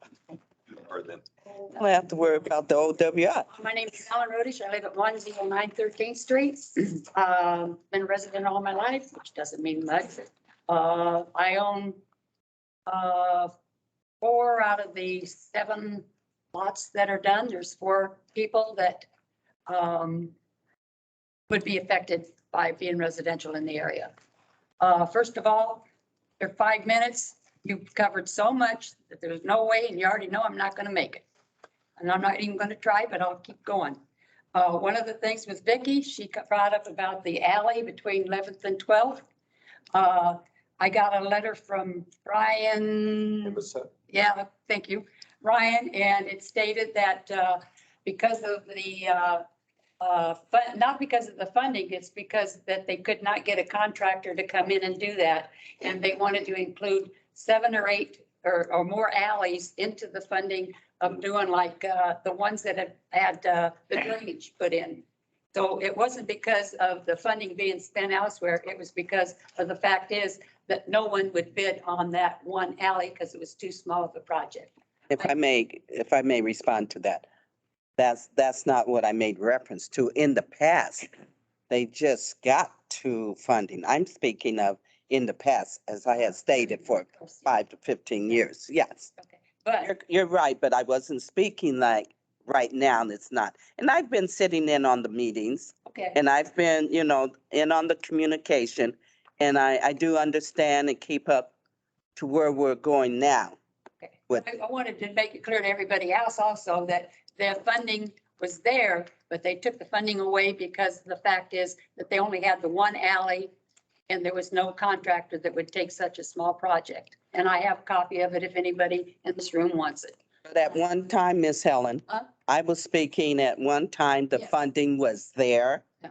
and it was taken away. Okay. And put someplace else. But That did happen about 5-10 years ago. now I'm wrong. now it's going to happen. It is. Yeah. And it needs to happen. Yes, it does. But I just wanted to clarify, I didn't, like I said, I was here, you know, and I was gonna, but I didn't. One of the other, that was, okay, one of the things that you're also talking about parking on, and I'm going down the list here, was parking on Fifth Street. Fifth Street, there was, and I don't think they changed the signs, it's from 2 to 6 at night, 2 2 AM to 6 AM in the morning. One of the things that they have on parking there is that we shouldn't, as citizens, be providing parking for people that's supposed to already have parking. Can you just focus maybe your comments on the industrial? Okay, I will in a minute, but the snow removal, because it also affects my area. The snow removal has to be removed, and when you have cars in the way, trust me, they pile you in. Okay, getting back to the industrial area, I had some other things, but I was hit with a snowball just a minute ago. 2 stories in my area, I am totally against it. I had a problem going through this and I missed it when I was reading through here. Valley Junction Industrial, I didn't catch this VJLI, and the south is south of it.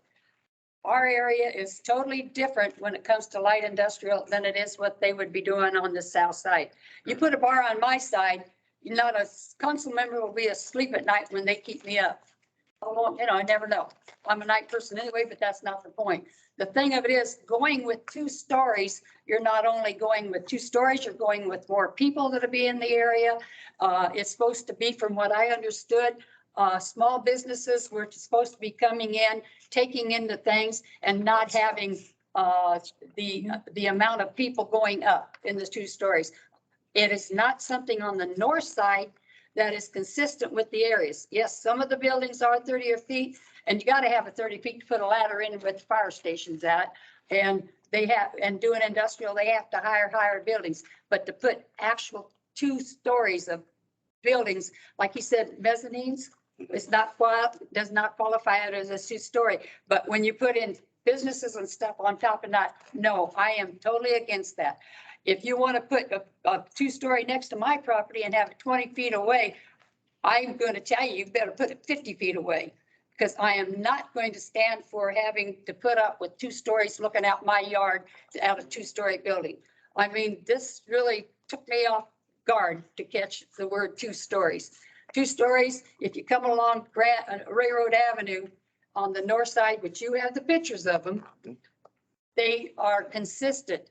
Subway had to go in and jump to the codes. So did the car wash. So did all of them that went along there. You're coming back and you're saying, crowd them all in together.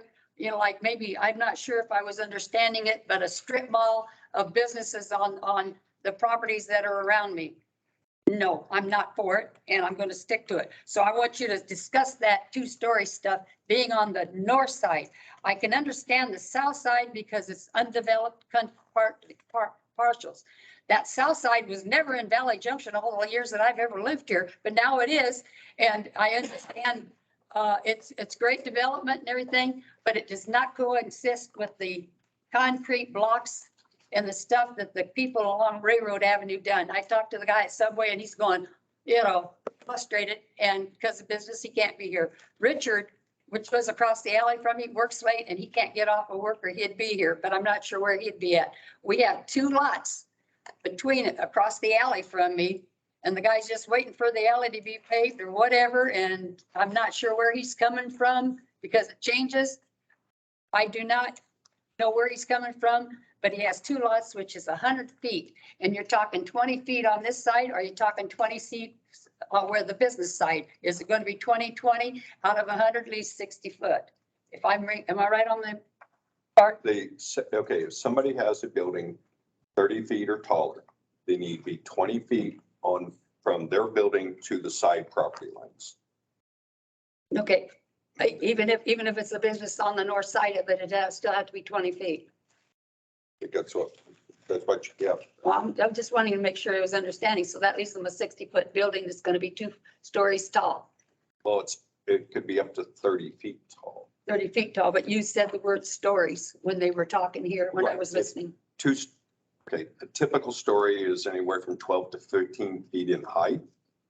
So if you're talking about a building that could be up to 30 feet, then technically that's a 2-story building. It doesn't necessarily mean that there's going to be 2 actual full floors. It just means the building could be up to 30 feet in height. And it could be 2 floors, but the 30 foot would cover something that's 2-story in height, okay? And that's what the current code says. We weren't proposing to change that or increase it or anything. That's just what. Well, yeah, I really don't understand heights and foots like that, you know, I mean, yeah, we don't want to get into that, but one of the things is that putting in a 2-story building, because you're telling me the height, and the businesses that are there now are higher, but they have to because of the industrial part working in the building. You're putting, you know, and what I was kind of led to believe was that they were going to have businesses in the front of them and then the working in the back. And what we're saying is that type of building could be up to 30 feet in height if they meet the side yard setbacks. All right, there's 2 lots in that area that are 50 by 150 foot. Now, where would that put them? They would probably end up, because of the setback requirements, they probably would not build a 10-foot wide building. Yeah. That's 30 feet high. So then they're probably going to end up being limited. If they have a single lot, they're probably going to be limited to doing a building no taller than, you know, than what the code would require. So on a, let's see, what's on a single story? 15 feet. 15 feet. So, okay, what size of, I'm losing this because there's 2 lots in the area that are 50 by 150 foot estimate that are next to industrial already or cornered, in between 2 businesses. And then I have one myself that is next to a business. It's one house and it's 50 by 150 feet. What you're telling me, what are you telling me that it could be built there? I guess I'm not understanding. You want to respond? Yeah, I mean, so if it's a 50-foot wide lot, you're not going to be able to do 20-foot setbacks on both sides to get to that 30 feet of height, right? So you'd really be stuck with the maximum of 15 feet in all practicality if you've got a 50-foot wide lot. 15 feet on sides? Okay. 15 feet height. Height. If Like your a lot is garage? only 50 feet Sort of wide, like a garage then? Is that kind of? no, 15 feet is a single story. I mean, Single that's, story. yeah, it just So- wouldn't. So the lot, It wouldn't be much different than the building right to the north of you, Helen. Yeah, isn't that a single story building to the north of you? Walmart, The optical Walmart. that's, but they have the industrial part and they're all up inside, but no. And it's in essence, it's a single story building. Okay. And they're up 6 feet off the ground too. Yeah, that's been there. Okay, so anyway, I am between 2 businesses right now and my concern is across the street from me and the 2 lots behind me. I'm looking at the lots behind me. They would be high like that. From the alley, how far would they have to be from the alley? Because 10 feet. We're not proposing to change anything from where it is right now. And what Mike is saying is that right now in the code, it's 10 foot from the rear property line to the building. And then where you are, you've got the building, you got 10 feet, their property line, you got an alley, and then your property. So, okay, if they wanted to be working out of the alley, how much more setback would they have to have from the alley to put driving spaces back there like they've done in some of the other properties that are there, another property that's there? A standard parking space is 20 feet, 18 to 20 feet in depth. Okay, So if they're putting parking back there, then they would use 18 to 20, probably 25, wouldn't you think, Brad? Just head end parking? Yeah. Yeah, about 25. we'll be discussing this more personally when I, That's fine. because this is quite a shock with me tonight. Well, understand that's what we have right now in the code. Okay, well, We can sit down and go through okay, scenarios. because I've been there and I'm not going to be moving and you already know that. And I am going to protect my peace and quiet because I have the same right as anybody else in this community. Right. And I think everybody that's here should know that that noise at 3 o'clock in the morning, like she has, code enforcement is something that I've been bringing up. All you have to do is start calling them. And the mistake that I made was that I never had it written down. I called and made a complaint, and I had one officer said, did you ever make a formal complaint? No, I made a formal complaint and told the officer that not only would I make a formal complaint with the city, I would make a formal complaint to the person that owned the property.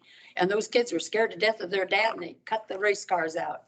I had one experience in my life, which I'm going to kind of give it a thing for the community to understand this because they hear it, is that I had a relative and he had a rental property next to him. The rental guy lent it to people that had 2 dogs, and the dogs would take off carrying their dog houses across after you when you were in his yard.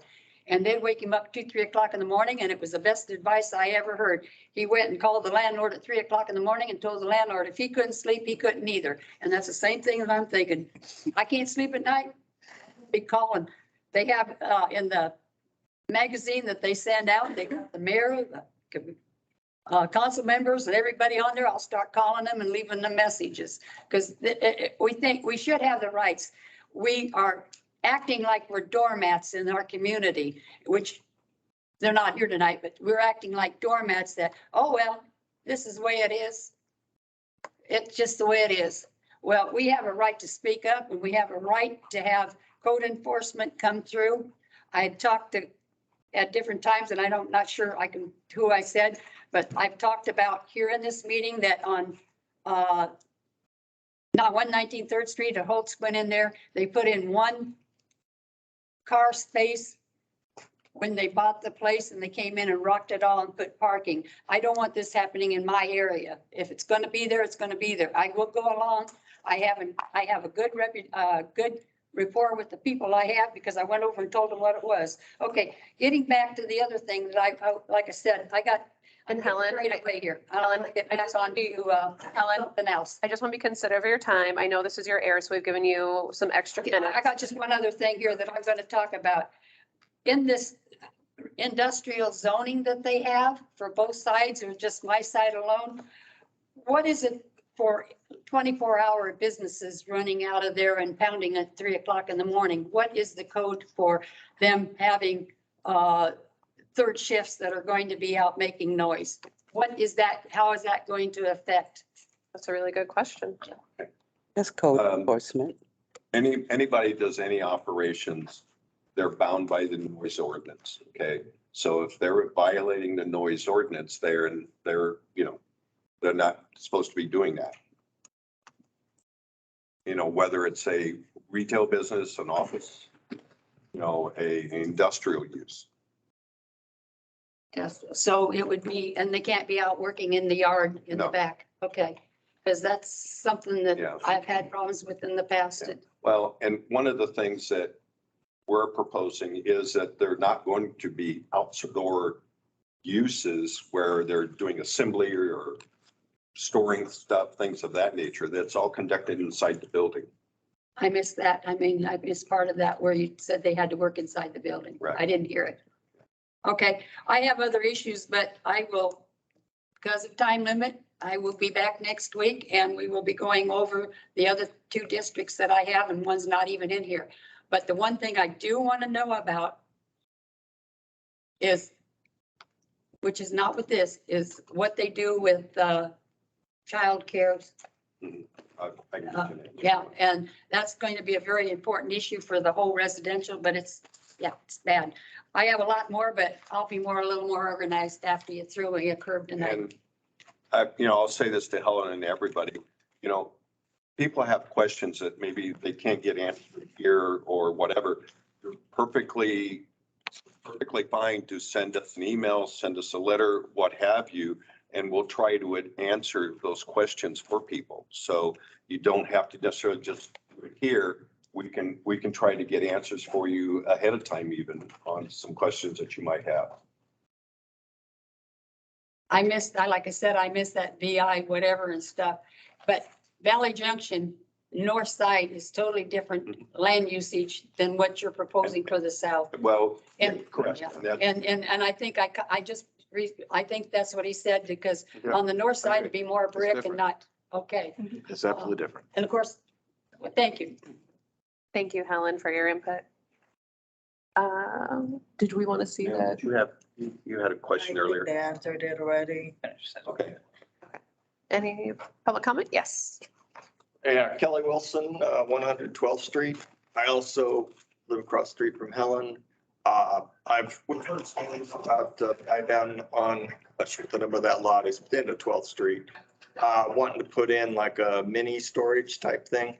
And at one point, there's even been discussion about putting a fence down along the side would be Richard's lot. And then he wanted to put, because he's got pods sitting over there every now and then. So I was kind of curious about that. And then my other question is, I'm a disabled veteran. I'm kind of doing this little sewing thing on my front porch. I've got commercial sewing machines and stuff. And every now and then I do have people come over stuff. And All Pro across the street from me, also on 12th and Railroad, they park cars out there all year long. And that they sit, they can sit out there for 2 or 3 days before they ever get to them. So I'm kind of against that as well. And then my final thing is, and I talked to the mayor last meeting, they got those nice little concrete, it's not so much a sidewalk as it is an extension of the curb on the north side, or the south side rather. That's actually a mow strip. Yeah, that's what we need on our side, because every time I cut my grass, I got to keep one eye on over my shoulder, trying not to get run over, because I can't mow towards the road, or otherwise grass goes out in the street. Thank you. Thank you for your comments, Kelly. Follow up. Yeah.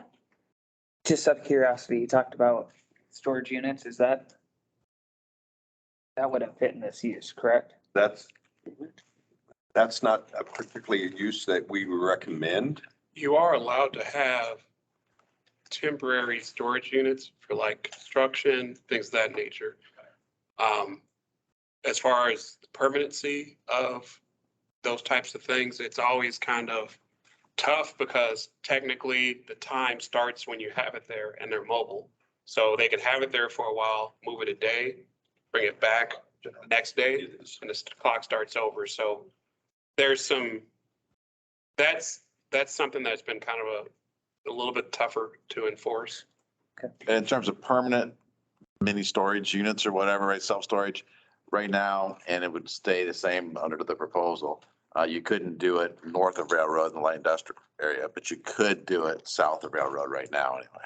Fair enough. Are we talking about the pods or the self-storage stuff, or both? More like what he was talking Oh, about. I'm sorry. No, you're good. I respect that too. Mini storage. Yeah. Yeah, I thought it's. Pods are temporary, correct? Right, yeah. I think on 12th Street, is it correct? Don't we have storage being like pods or right there on 12th Street where the Valdez property used to be? That's what That's we're what I'm talking talking about. about. You're not supposed to do that. Just to clarify a little bit, Helen Rodish, 109 13th Street, West Des Moines.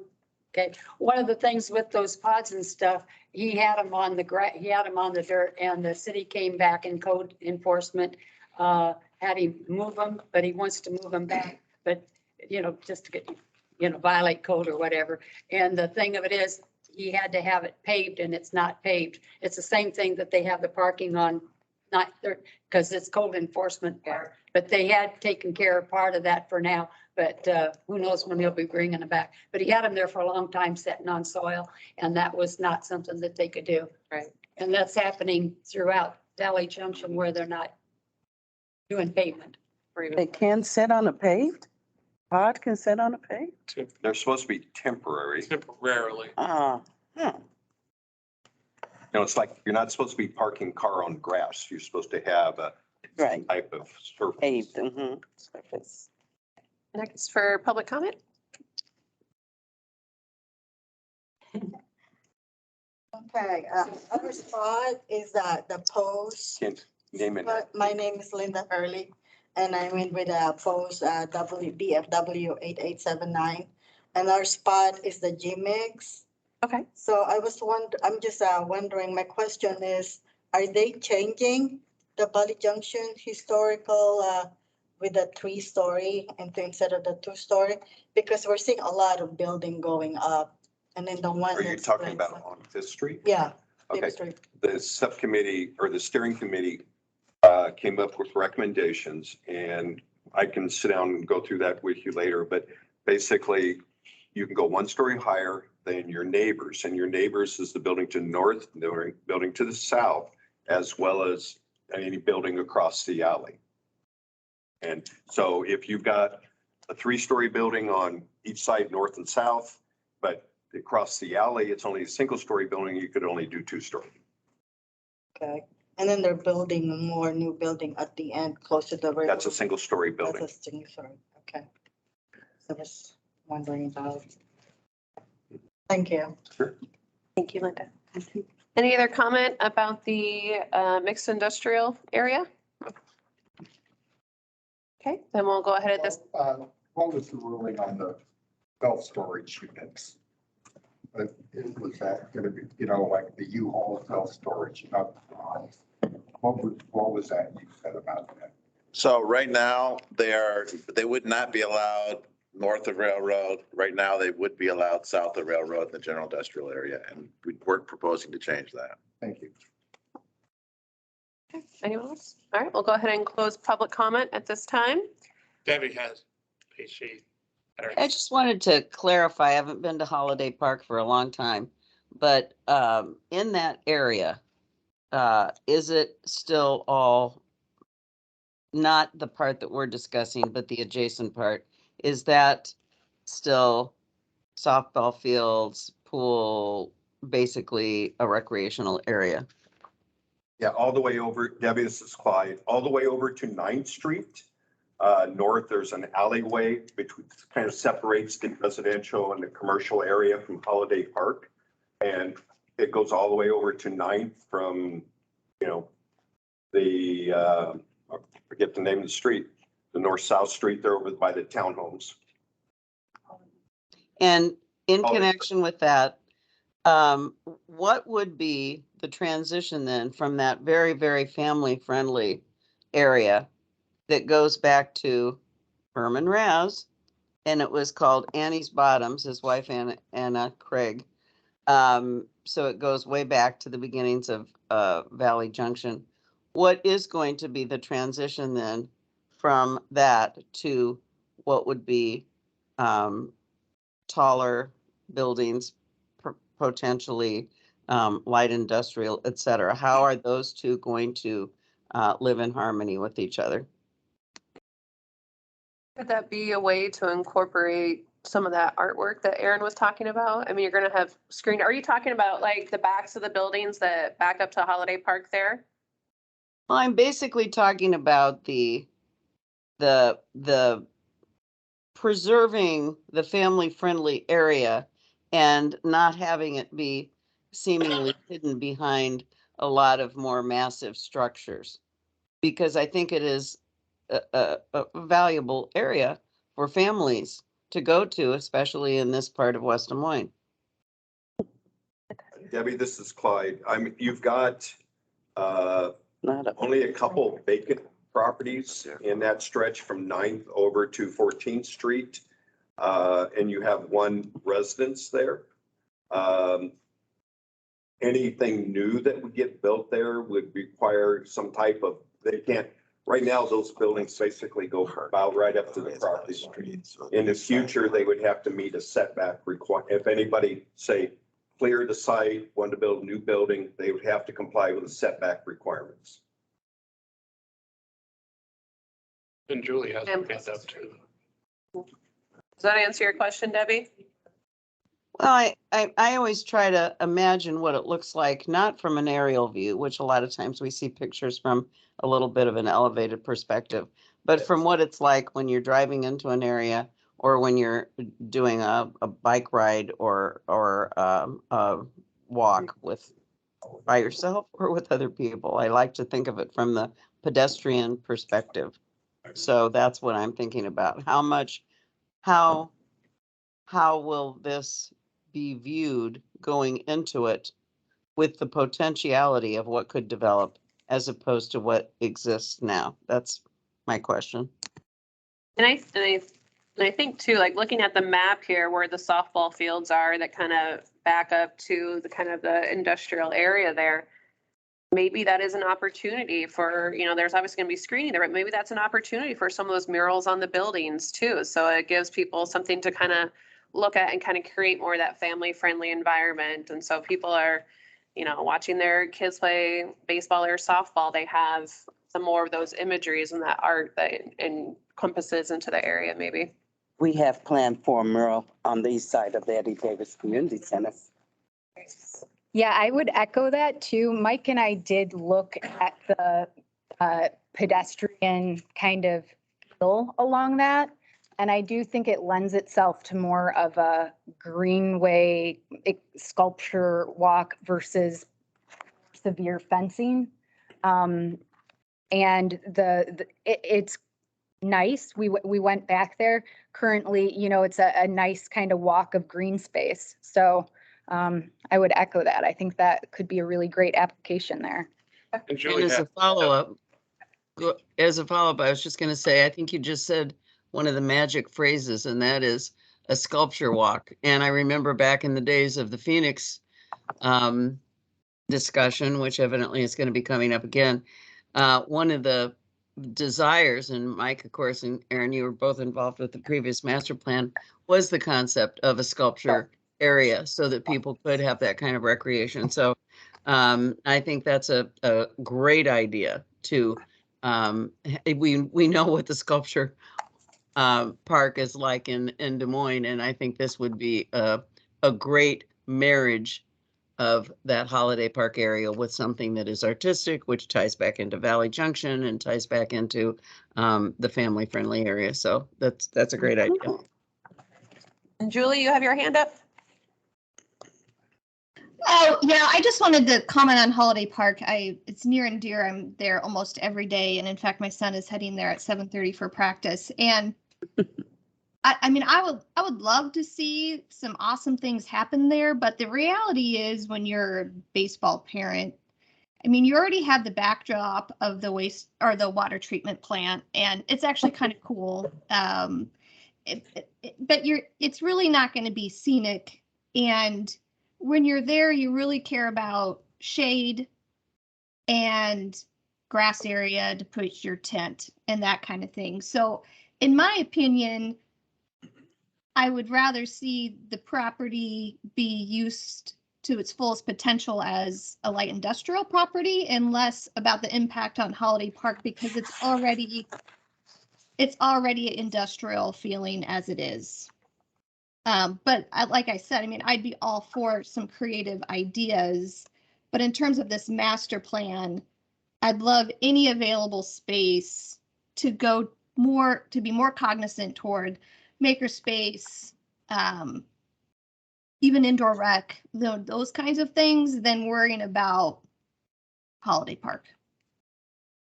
Okay. My 2 cents. Thank you, Julie. Okay, so I think there are definitely some things we wanted to circle back on, one of them being height. Is that correct? Yes. Okay, so should we start with the easy one south of Railroad? Everyone okay with 4 stories? And was it 60 feet high? 60 feet, let's, Maybe say stories, say height. I think height is probably the way to go, yes. Okay. 60 feet? Is there any, or do we start making motions here? Is there a motion to approve the design guideline for south of Railroad for 60 feet in height for the buildings in the mixed industrial area? Just doing height, just clarifying, Just clarifying height. just height. Yep, on south of Railroad there. I'll make that motion. Okay, so moved by Mitchell. Is there a second? Second. Second by Julie. Okay, now opens up for discussion. Any comments on the height requirement? I'm sorry, what's the motion? I was in the. Oh, sorry. So talking about height requirements, starting with south of Railroad. Okay. So allowing 60 feet for buildings south of Railroad in this proposed zone. 60 feet, is that 3 stories? 4. That's 4 stories, gotcha, thank you. Generally, but we're just saying General height. Yep. For the, Ricky, is there discussion? I guess, height wise, 60 feet. The brewery is over there now. What is close to 60 feet? What's the highest building over there right now? So I can do a comparison and Foundry. visualize. Yeah, the Foundry. Oh, well, I know the Foundry is, but what about That particular area, I think, west side, What's the like height of, South 11th? Is it a senior living center on the, RA3 you talking about?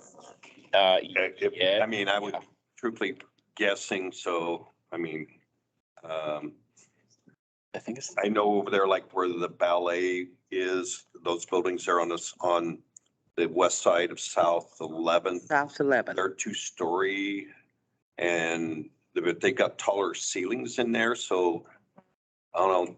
Nate, you're probably better than me than estimating height.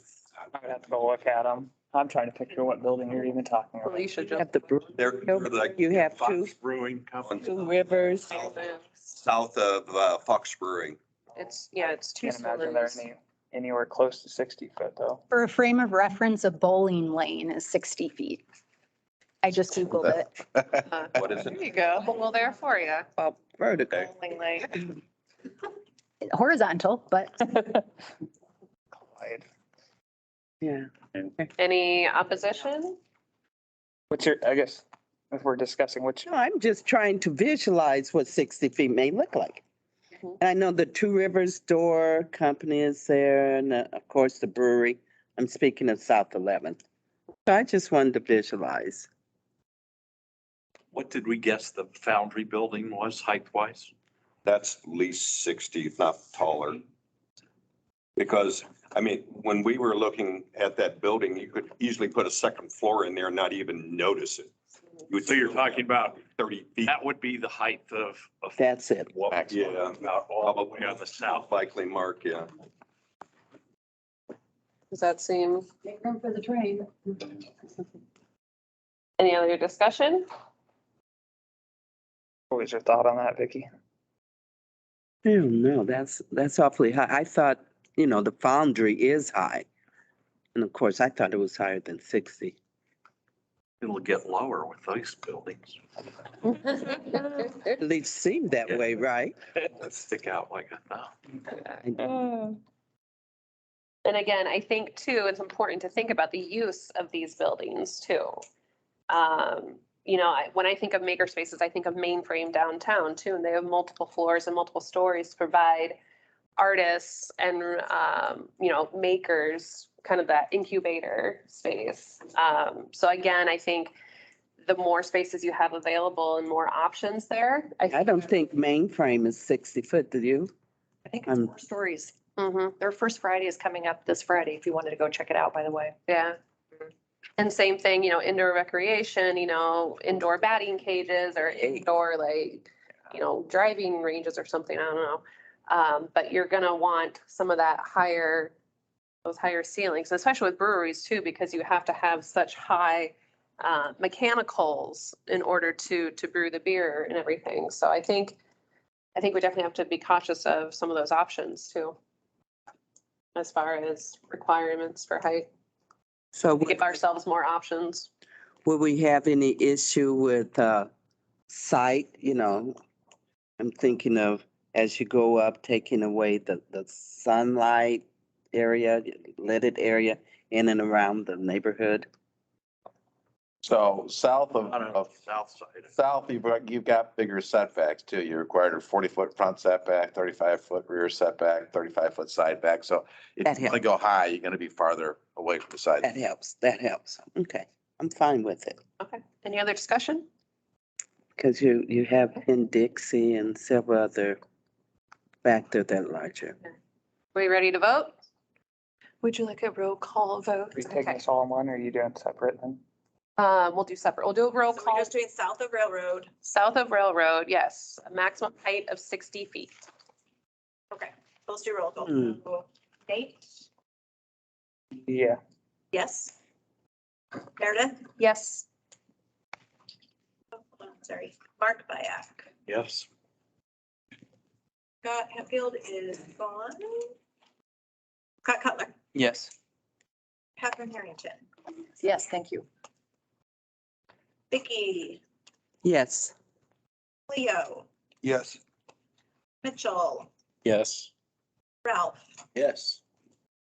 Okay, Julie, Yes. Debbie, Yes, assuming the foundry is 60 feet. I tried to look it up on the assessor. They don't give height. They give every other measurement, but not height. I tried. Renee Johannemeyer Yes. and Steph Channel. Yes. Did I miss anyone? I think I got it. That's 10, 11, 12, 13. 14. I must have missed one in the beginning. 14 total 14 total. with everyone, with 4 on teams. All right, So it was it's unanimous and motion carries. Congratulations, everyone. All right, so that takes care of the height. Oh, 13, because Can I, Scott Hatfield wasn't here. I go with questions again. Does it matter that for the east side, okay, the south side of Railroad, on the east, didn't we say no more, let's say the boutique hotel, didn't we say no more than 48 feet? That Railroad 3, is that what you're talking about? Railroad 3? RA3, yeah. Did what, 4 Is there stories? any reason why it's okay 60 feet here and only 48 feet? I mean, Well, this 60 is coming straight out of the existing zoning code, right? Over on Railroad 3, we were creating our new thing, and that kind of came out of the kind of sketch work that we did, looking at the ratio of parking to building footprint and how much you needed, and came up with saying that you really couldn't do more than 4 stories in that case because of the parking requirements. That's the reason. That's the reason. So then going to mixed industrial north of Railroad, right now with the design guidelines is proposed as no more than 30 feet. You got to qualify that, depending on the side yard setbacks. Yes, so 15 with a 10-foot setback or 30 with a 20-foot setback, right? I Hold on. Setbacks, thank you. That's no different than what it is now, is that correct? Okay. Yeah. So I guess we need to do like a transition period, like if you got residential, maybe it needs to be a 1-story and then after that it can go to 2-story, or do you not think that's appropriate for this, or just asking for discussion? Well, I mean, there's a number of 2-story homes in that area. So already There, though? limiting it to a single story kind of defeat the purpose of maybe building or. Could you talk up, Sam? What's that? Speak up, Ralph. Oh, sorry. There's a number of 2-story homes already in that area. And if we're looking at improvements in the future and things like that, it only makes sense. If somebody wanted to build a house. That a 2-story house is the size of the lot. So, taking into what's in consideration now, I don't see where it's a big deal to have 2 stories. I wasn't talking about houses, I was talking about businesses coming in next to the residential. But Ralph was making kind of the analogy that you could build. Is there a bunch, there isn't a bunch of 2-story houses right there, is there? Oh, yeah. Yes. I mean, you take the street, I think all of the long houses, towers, I felt like there were all of 11. inches right there. But I think what we're talking about is more like 12th Street. Because 11th Street, we tower. My mother's home, my brother's home, my sister's home, they're up there. I just figured I'd bring it up. Yeah, it was, yeah. Just as kind of like a compromise type thing, but if there's already a lot of houses that meet that high requirement, then. And plus, I think you're kind of have to limit what can go in there based off of the setbacks too. So if it's a smaller lot, they're not gonna be able to afford those 20-foot setbacks, so you're not gonna be able to build a 30-foot building there if someone wanted to go in and build a building. So I think that's really gonna kind of eliminate a lot of options for those depending on the setbacks. I think we also have to look at the fact too that, we had the whole story floor type thing, but when you're talking about industrial, they like it more linear. They don't want to take things up elevators and up and down. So that height, again, has been mentioned before, is more for the machinery to function. So I don't think it's going to be actual additional use as far as square foot, actual footage. It's just to fit the needs of those. Typically with industrial buildings, it's more for having enough clear height for many machinery or equipment like that, or if they're, having storage area, like racks with stuff on it. It's not like in most cases, it's not habitable area. It's just more they need the height for what they're doing. Sure. Good point. Yeah, I think our racks are 20 feet high. Yeah. So I think they come in 10-foot increments. Most of those buildings are 25 inside, I think. So what Ralph was saying, that their racks are about 20 feet high that they use. So that would, by going to 30 feet, that would allow them to be able to use those higher racks. Any other discussion? Is there a motion to approve the height requirements for the area north of Railroad? Then if it's a 15-foot high building, to have a 10-foot side setback. If it's a 30-foot high building, they would have to have 20-foot side setbacks. So moved. So moved by Vicky. Is there a second? Second by Cleo. And we'll go ahead and do a roll call vote as soon as Christine is ready. Okay. All right, Nate. If the residents are good with it, then I'm good with it. We call Oh, sorry. Oh, Julie, did I miss your hand up there? I had to drop my son off at a birthday party. I missed part of the conversation. Is that 20-foot setback when it's up against a residential property, or is it 20 foot if it's up against another industrial building? Either, both. Either. Yep. One. Okay. All right, continuing the vote. Okay. Okay, so Nate was yes. Meredith, Yes. Mark, Yes. Scott's not here. Scott Cutler, Yes. Catherine. Yes. Thank you. Yes. Vicky, Yes. Leo, Yes. Mitchell, Yes. Ralph, Yes. Julie, Yes. Debbie, Because of the setbacks, yes. Renee Yohannemeyer, Yes. and Steph Trannell. Yes. Okay. Unanimous again. You guys, we are on a roll. All right, motion carries, and the height requirements for the area north of Railroad pass. Was there any other things that you had questions about, Aaron, as far as clearing anything up, The design guidelines. We need to approve the guidelines. other than just approving? Yeah, other than just approving the design guidelines. I thought, Adopt the rest of it. yes, I was just making sure before we do that, if there was anything else, any specific things that you had. Just from my notes, and from what we presented tonight, we can add clarity to note that natural materials are recommended, stone, to the question on parking lot landscaping in other sections, we just called that out with a little more detail. In terms of if there's a motion, we can add that as well. And I think the only other notes I had were code enforcement related. About 40 of those, right? Yeah, but we already have language in on the curb cuts, which relates to parking lots.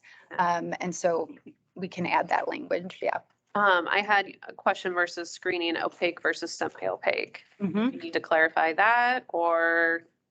So opaque would be 100% not visible, like the photos that were included. Semi-opaque refers to the open style wrought iron fencing that was included in the image.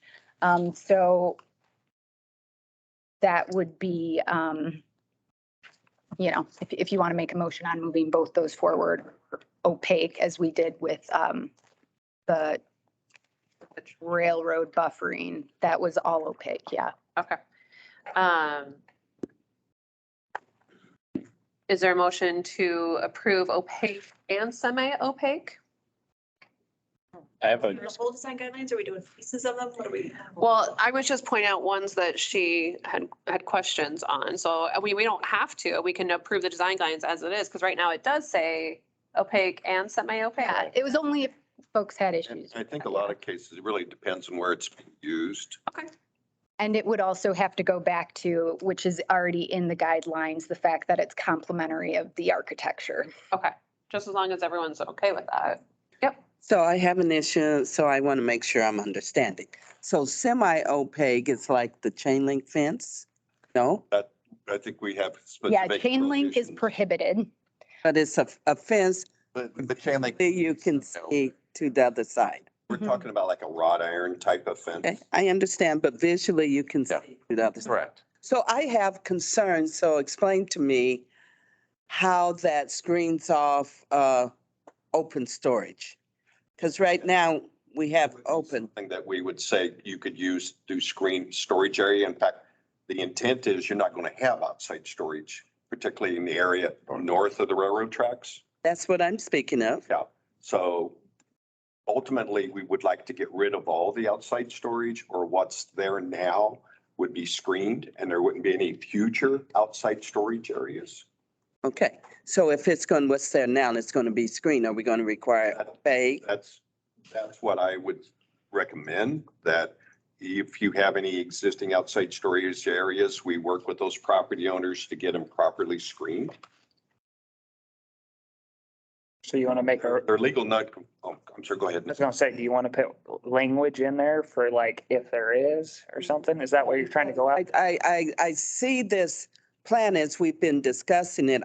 I'm seeing one of the benefits was to prohibit or to get rid of your outdoor storage, which we have quite a bit down in that area, right, on the north side. So I would want to make sure that that outside storage is fenced in where it's not visibly seen. Oh, yeah. Well, And there would be no new outside storage areas, and we screen it, try to get existing outside storage areas screened. Is that what where you're going, or? I don't want it to Any be outside. visible, and I'm thinking your wrought iron is visible, I can see. Yeah. Right. And that's still like outdoor screening, just being fenced in. Well, I think one of the things I want to make clear too is that we're leaving fencing options open for all opportunities. So they might want to use the wrought iron fence for the more street appearance fence up front, and then use a screening opaque in the rear for their outdoor You got a storage. landscape. So having both of those as options in the design guidelines is really what we were looking to do. I think I know what your concerns are. Your concerns, if they have an outside storage area, it gets screened. And I think what we're suggesting is at least north of the railroad tracks, there aren't going to be outside storage areas allowed. And you've got existing ones that we have to deal with. And with the wrought iron type of fencing, say if a company wants to enclose their property, they can do wrought iron fencing if it's up Enclosed. landscaping and things of that nature. But they can't have outside storage behind that enclosed area. Yes, Okay. that's what we're on the same page. That language will be in there then. Put a motion down.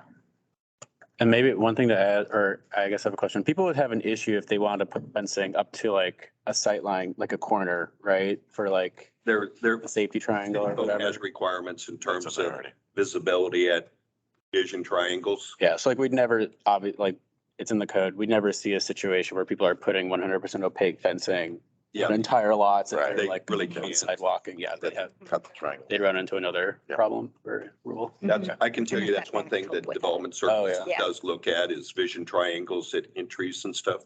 Okay. Oh, okay. Yep. Yeah, there's a lot of those. Any other questions or concerns about the design guidelines? No? Are we ready to vote on the design guidelines? Okay, is there a motion to approve the design guidelines for the mixed industrial district? Put a motion forward with the. Okay. Is there a second? I'll second that. Second by Vicky. And ready when you are. Sure, what's the clarification on the fencing? I just want to make sure I get whatever wording. To allow opaque and semi-opaque based off of use, Screening of outdoor screening of out or storage. storage. Yeah, something of that nature. For enclosure, but not for but not for screening of outdoors. Because it really doesn't screen it off if we have the wrought iron where you visibly can see. So my understanding is the wrought iron is for, like outlining the property, Yeah, Yeah, but not to be used for not like, storage. correct. so yeah, so semi-opaque would be used for basically enclosing space. And I And understand. opaque would be for screening. Okay. Yes. Thank you. I just wanted to make sure that I got what you wanted it to say. Leo, are you okay with that? You understand what I'm talking about? Because your property is next door. Yeah. And it sounds like before, well, we have a motion on the table. Is there more discussion before we vote? Yes, Debbie? I just want to clarify, in terms of the lot lines and the placement of either of the two types of fencing and the setbacks, can you clarify the lot lines versus the setbacks and the types of fencing on the perimeters of the, or near the perimeters of the lots? Well, fencing can be placed on the property line and there's not a setback for fencing. Now, the use of opaque versus non-opaque, it's just a matter of where you decide to use it. There's not a setback for fences. So someone can place a fence. If they want to put it right on their property line, they can do that. If they would like to set it back, a few feet, they can do that. So it's basically, they just can't take over somebody else's property with their fence. Making the boundary disputes. And it wouldn't affect vision triangles. And it won't affect vision triangles. I'm just trying to clarify whether or not there are going to be spaces, whether it's near neighbors or near other properties, where there are areas between the fences and the buildings that are not going to be visible from a security point of view. Can I ask a question of the city? I know, well, most cities don't set guidelines to how far your fence can set on your property line. But preference, especially when there's disputes, 6 to 8 inches is a preference, isn't it? To set. Yeah, I mean, fence companies typically try to do that, but there's not. I think that's what Debbie's trying to. I mean, most fencing is going to have some type of foundation support. So they have to kind of keep that on their own property. They can't go digging holes in their neighbor's property. Right. So there's going to be, somewhat of a setback, to accommodate the structural support for those, the post. Okay. What I'm trying to get at is it's going to be a completely different look.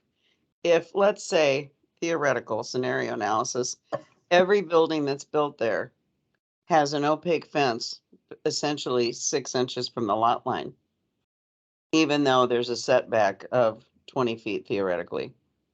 Well, that's going to have a completely different look than the ability to see the green space that would exist around the buildings. And so that's why I'm trying to clarify from a visibility standpoint and a security standpoint. Well, I think if we're looking and you're concerned about the green space, when the green space, you would have the ability to use the non-opaque fencing where you can still see that green space. Really, it's a property owner's kind of decision on how they would like to fence it with, opaque or not opaque. Most of the time, if it's just green space, they probably want to show it off and they'll use a fence that you can see. They won't put any fencing. Or they might not put fencing there at all. That answer your question, Debbie?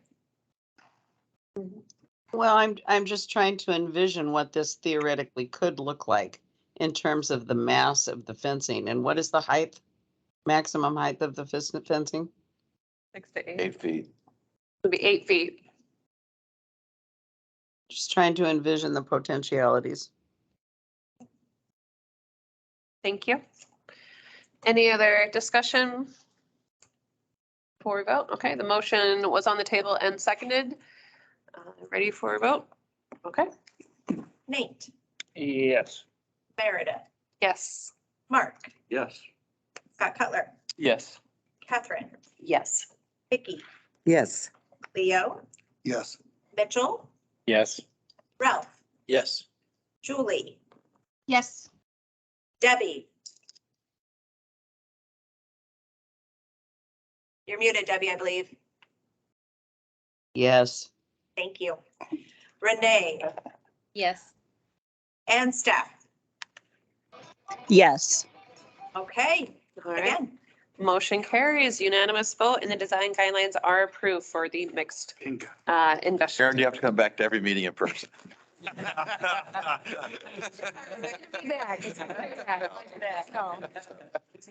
trick.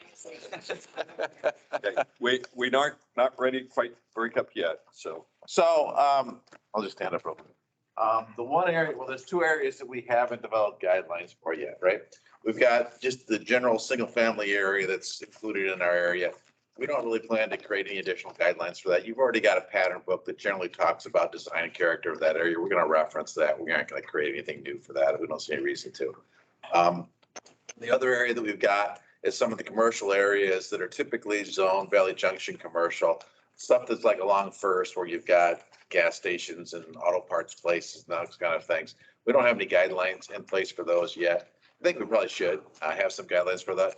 I know the city is working on some overall guidelines that probably would generally fit those areas. So we're trying to coordinate with city staff and that kind of thing. But we do want to have some guidelines as a part of this overall thing that would address those commercial areas around the periphery of the area that we're talking about. So that's one of the things we definitely want to cover at our next meeting. That's why we need to have an additional meeting because we haven't developed those yet. So we haven't anything to show you quite yet. So that would be the focus. And then honestly, any other topics you guys want to, I know you mentioned you want to talk about parking. We're actually doing some additional parking analysis that looks at, so what we've done so far is we looked at existing parking conditions and generally said that there isn't a parking issue necessarily today. But what happens in the future when we do allow potentially some additional development, some additional density? Will that create any problems? If some of the uses changes, will that create any problems?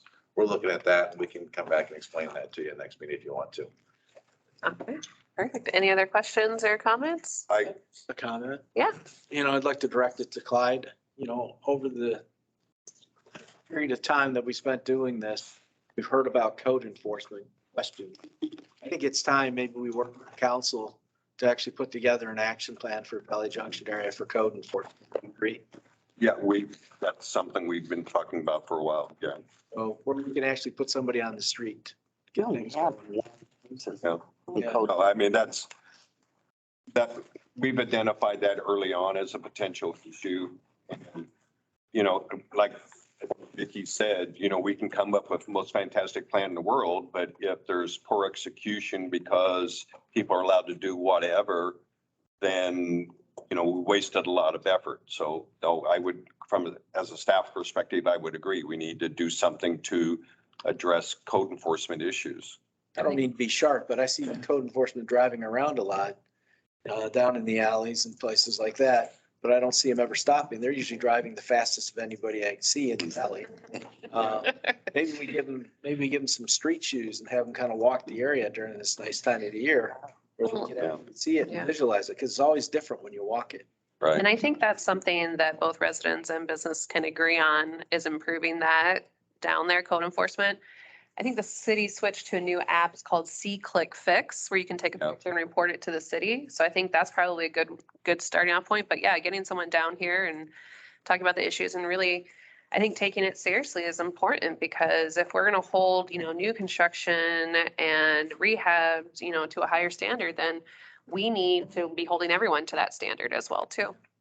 I'm going to take it upon myself to get the council involved on that. I think it's time. We've gone through this for a year. If everybody feels good about that. I think everyone agrees that it needs to be better down here. One thing, and I'm sure most of you are aware of this, last week we rolled out as a city 3 what I consider very significant housing programs for the historic West Des Moines residential area. And it's backed by a $3.5 to $4 million fund. And those are 3 pilot projects that we're looking to run for a 3-year time frame. And I'm, real quickly, one of them is a homeowner improvement program for the exterior. Based on input that we got, we did make some adjustments to the program, particularly addressing very low income seniors and the matches that they were going to need to provide. If you're below 60% of median family income and you're over 65 years of age, there is not a match, and you can apply for up to $25,000 worth of funding for that program. We also increased the income limit up to 110% of median family income.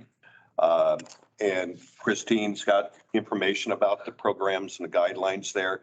We would certainly encourage you, if you know somebody that you think needs some help, have them talk to us, find out, whether or not, they want to participate in the programs, because we can have all the money in the world, but nobody decides they want to take advantage of the programs, then, we're spinning our wheels. So I think it's really incumbent upon, everybody to get the word out and to really encourage people to apply for these programs. And, I think that we want to show that there's a lot of community support. Right now, our phone's been kind of ringing off the hook, which is great. But, we want to make sure that we get the word out to everybody about these programs, and certainly encourage people to either go to our website or give us a call, and we'd be more than glad to sit down and help somebody get through an application process even, okay? And, the applications are not difficult. So we very, very much want to see, people take advantage of these programs and to get repairs made that maybe they wouldn't have been able to afford otherwise. So Christine, is there anything you want to add? Got chip clips and stickers. Yep. Congratulations on that. Yes, congratulations, and thank you for that program. That's I want to thank you for taking the leadership, Christine, for being involved, and Brad, you all from the community development. I can say that you really heard the voice of the people. When we came to the table, we were concerned about residents and how they needed help in improvements of their property. And this has been a great showing. You all have done a wonderful job.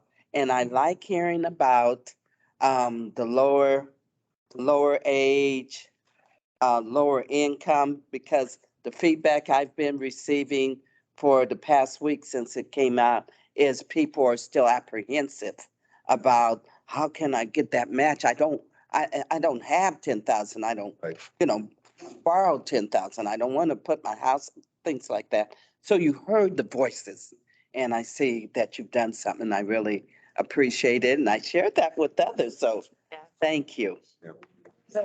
All right, anything else? I think we'll go ahead. Oh, did you say you have something? Oh, no. You said it all.